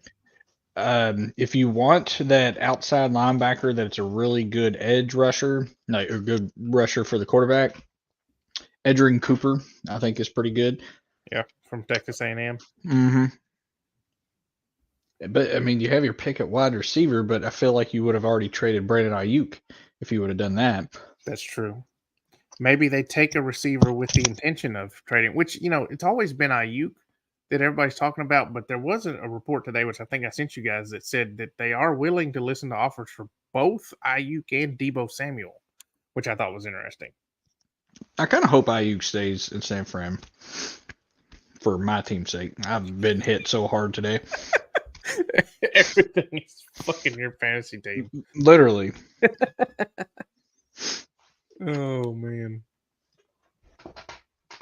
I guess I kind of need to make this, don't I? Probably. Good putt. Thanks.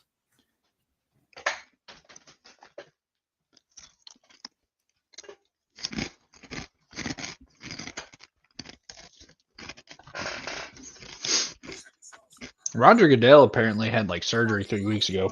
Back surgery. Yeah. To be fair, at the hospital, I see a lot of people after back surgeries, and they're getting up out of bed and doing like really good. So, Well, Schefter reported that there was concerns that Goodell wasn't going to be able to give hugs to players. Don't pick me up. Right.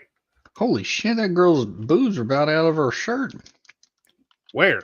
On on live television. Nate Wiggins' like girlfriend or mom or somebody. I don't know.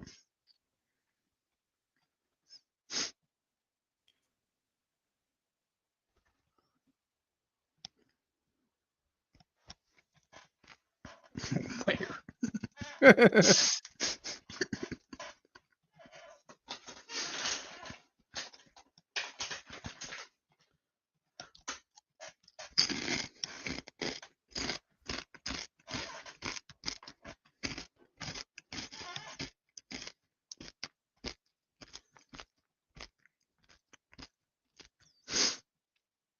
Oh, I remember that game. A fumble at the goal line because of Nate Wiggins. Yeah. What is Bell's palsy? Random it question, is- but So it's when the facial nerve that's basically by your ear, it can be caused by ear infections, compression at the nerve, whatever, but it's basically paralysis of one side of your face. Joel Embiid has been battling that during the playoffs. There's a few people that I know that unfortunately, like, it depends on whether it returns all the way or not. And there's some people that it's been about 2 to 3 years now, and they have not gotten full return of all their facial muscles. So there's like a lip drooping. It looks really scaringly like a stroke, right? So you got to be careful, Yeah. and how you, I guess, diagnose that. But yeah, a lot of the times there's not really an explanation on how it starts. It just starts with some inflammation at that facial nerve, and then boom. Step. Bastard. Oh, sit down. Stay on the green. Oh, okay. From the Southeastern Conference is headed north to Nashville. Here's the commissioner. With the 7th pick in the 2024 NFL Draft, the Tennessee Titans select J.C. Latham, tackle, Alabama.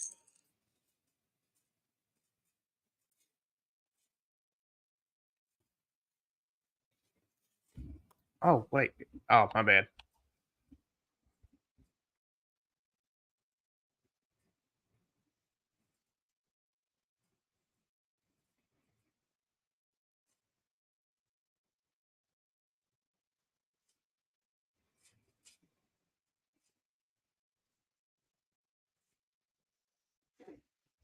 Come on, 49ers. What are you doing?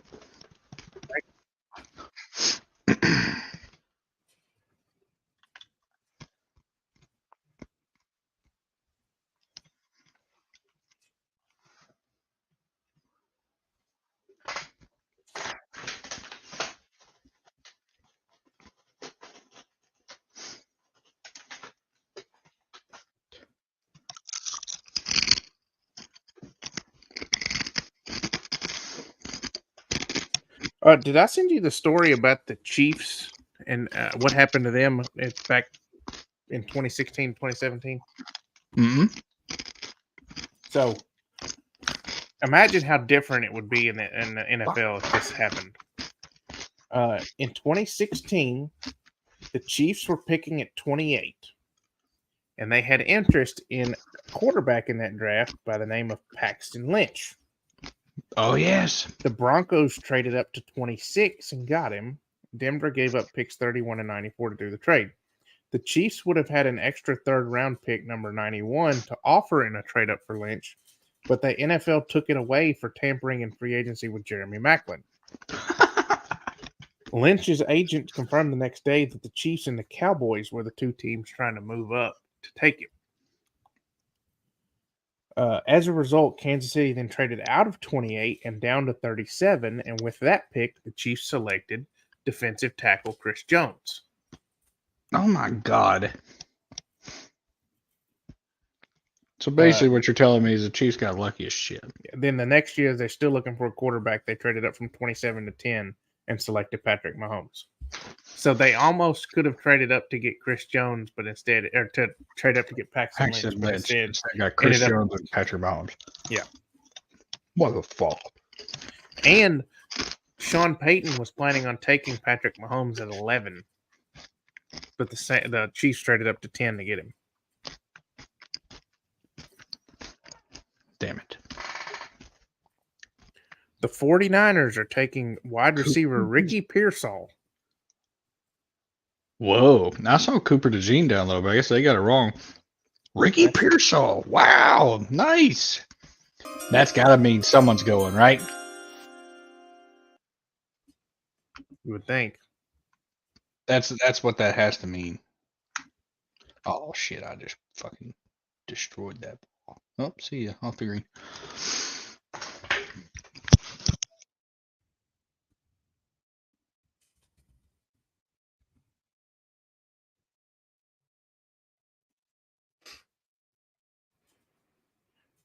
I see it from Albert Breer.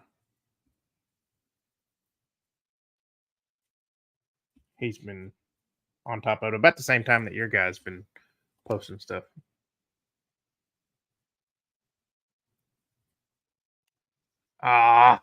Get there. Oof. All left short. Dude, that's got to mean one of them's gone, right? You spent the first round pick on a wide receiver? Yeah. Ian Rappaport just said, does this signal what the future holds for Brandon Ayuk, or do they still see them in their future? I don't know how you do. I mean, you've got Christian McCaffrey and a quarterback that doesn't need to throw the ball 40 times a game. Mm-hmm. I mean, it's got to be that you're trading one of them. Mm-hmm. No. What a terrible pick. No. That's going to be so much worse than you think. I'm going to chip it. There's a massive slope that I was trying to catch right there, and if it would have bounced straight or left, it would have caught it and rolled right down to within inches.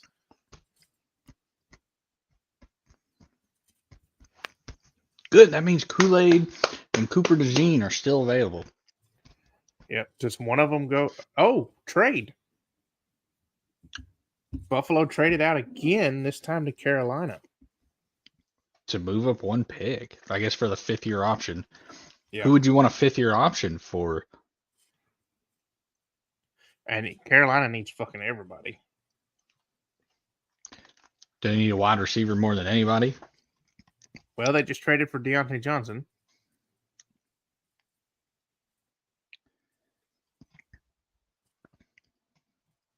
So I don't. This has to be the corner.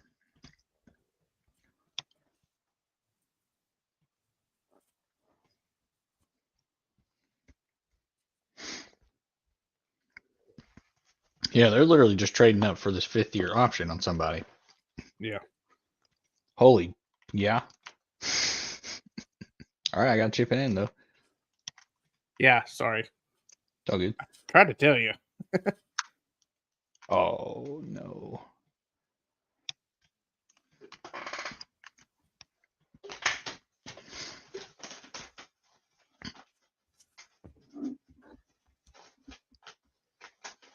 The Panthers are taking South Carolina wide receiver Xavier Xavier Leggett. Leggett. Oh, yes. Good. Wow. Didn't Good. think they needed to trade up for him to end the first round, but they did. I think it was just for the 5th-year option.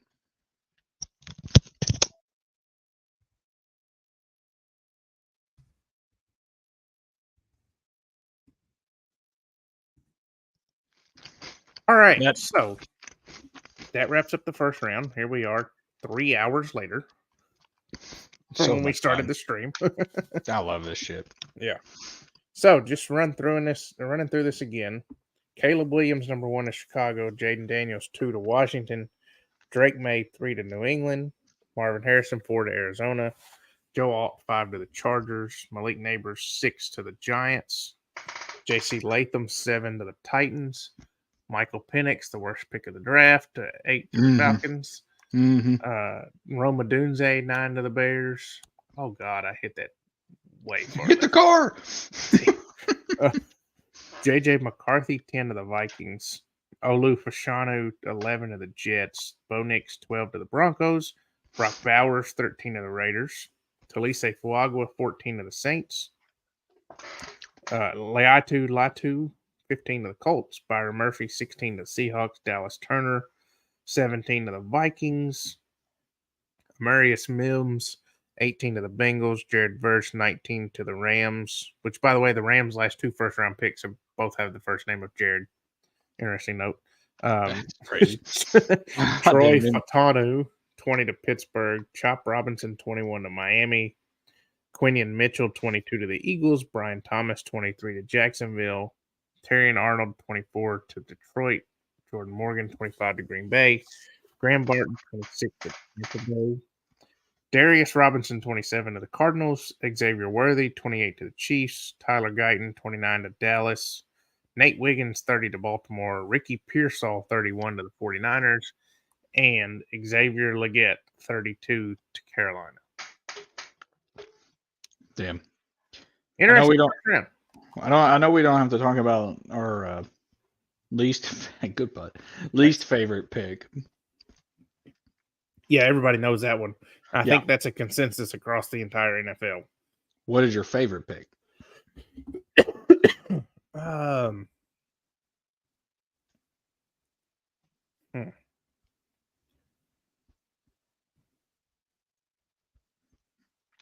That's an interesting one. I mean, I could be biased and go with the Titans. While again, it wasn't my first overall selection, but I do think that it needed to happen. Yeah. I still like the Brock Bowers move for the Raiders. All right. I can't say it's my favorite because it's the Jaguars, but Brian Thomas makes a whole lot of sense for them. Yeah, I thought that was a good one too. And then I can't say it was because it's the Chiefs, but Xavier Worthy makes a whole lot of sense for them as well. Yep. So I just because I'm gonna, I don't want to pick one of those, I'm going to say that the Titans pick was my favorite pick. But I think, Marvin Harrison is a good one also. Why are we playing this hole again? Oh, it's a tiebreaker. All right. Quinion Mitchell, easily the best pick of the draft, in my opinion. Yeah, that's a good one also. Bounce left. Come off that hill. Come back. All right. That'll work. I tried to put some spin on it. That's good. 15 feet. That's not bad. So, there's the first round of the draft. Thanks to the one person on Twitch that's been watching us for the last hour or so. Wow, that's awesome. Right? Yeah, hell yeah. All right, well, round 2 tomorrow. We'll see what crazy stuff happens because God knows that there's going to be some crazy shit going on, I'm sure. This was so by the book that surely the next 2 rounds are going to be wild. Right.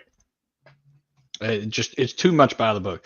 I'm not going to spend too much time on this, but literally, if you look at my top 32 best players available, I would say probably 28 of them were picked in this draft. Probably 28 to maybe 26 to 28 players. Yeah. So not many reaches. I think Leggett was probably one of the bigger ones. Reaches? Yeah, I didn't have him going. I didn't see him going in the first round. I thought he'd be mid-second. I think big board here, he has about 33. Oh, okay. Ricky Pearsall was 32. Yeah, well, I'm just going to shut my mouth. Insert foot in mouth. The biggest reaches were definitely Jordan Penix. Morgan and Michael Penix.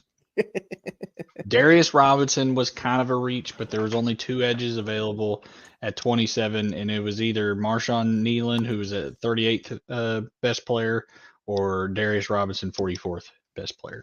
So yeah, fun, dude. Can't wait for tomorrow.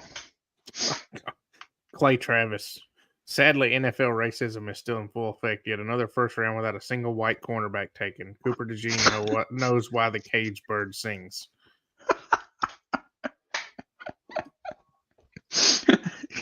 Okay. Also, that trade for Carolina to go up one spot, they give up 33 and 141 to get 32 and 200. I mean, whatever. I don't know. I guess they're trying to rebuild. Why you trade out twice? That's all I can think of. Well, probably because they know that they need so many players and they don't have as many. They need more picks than signing free agents because Josh Allen's cap hit is so high. Yeah. Yep. All right, dude. Good show. been fun. This was fun. Yeah, man. I'll see you on golf here in a second. Yep. Thanks for shooting the shit.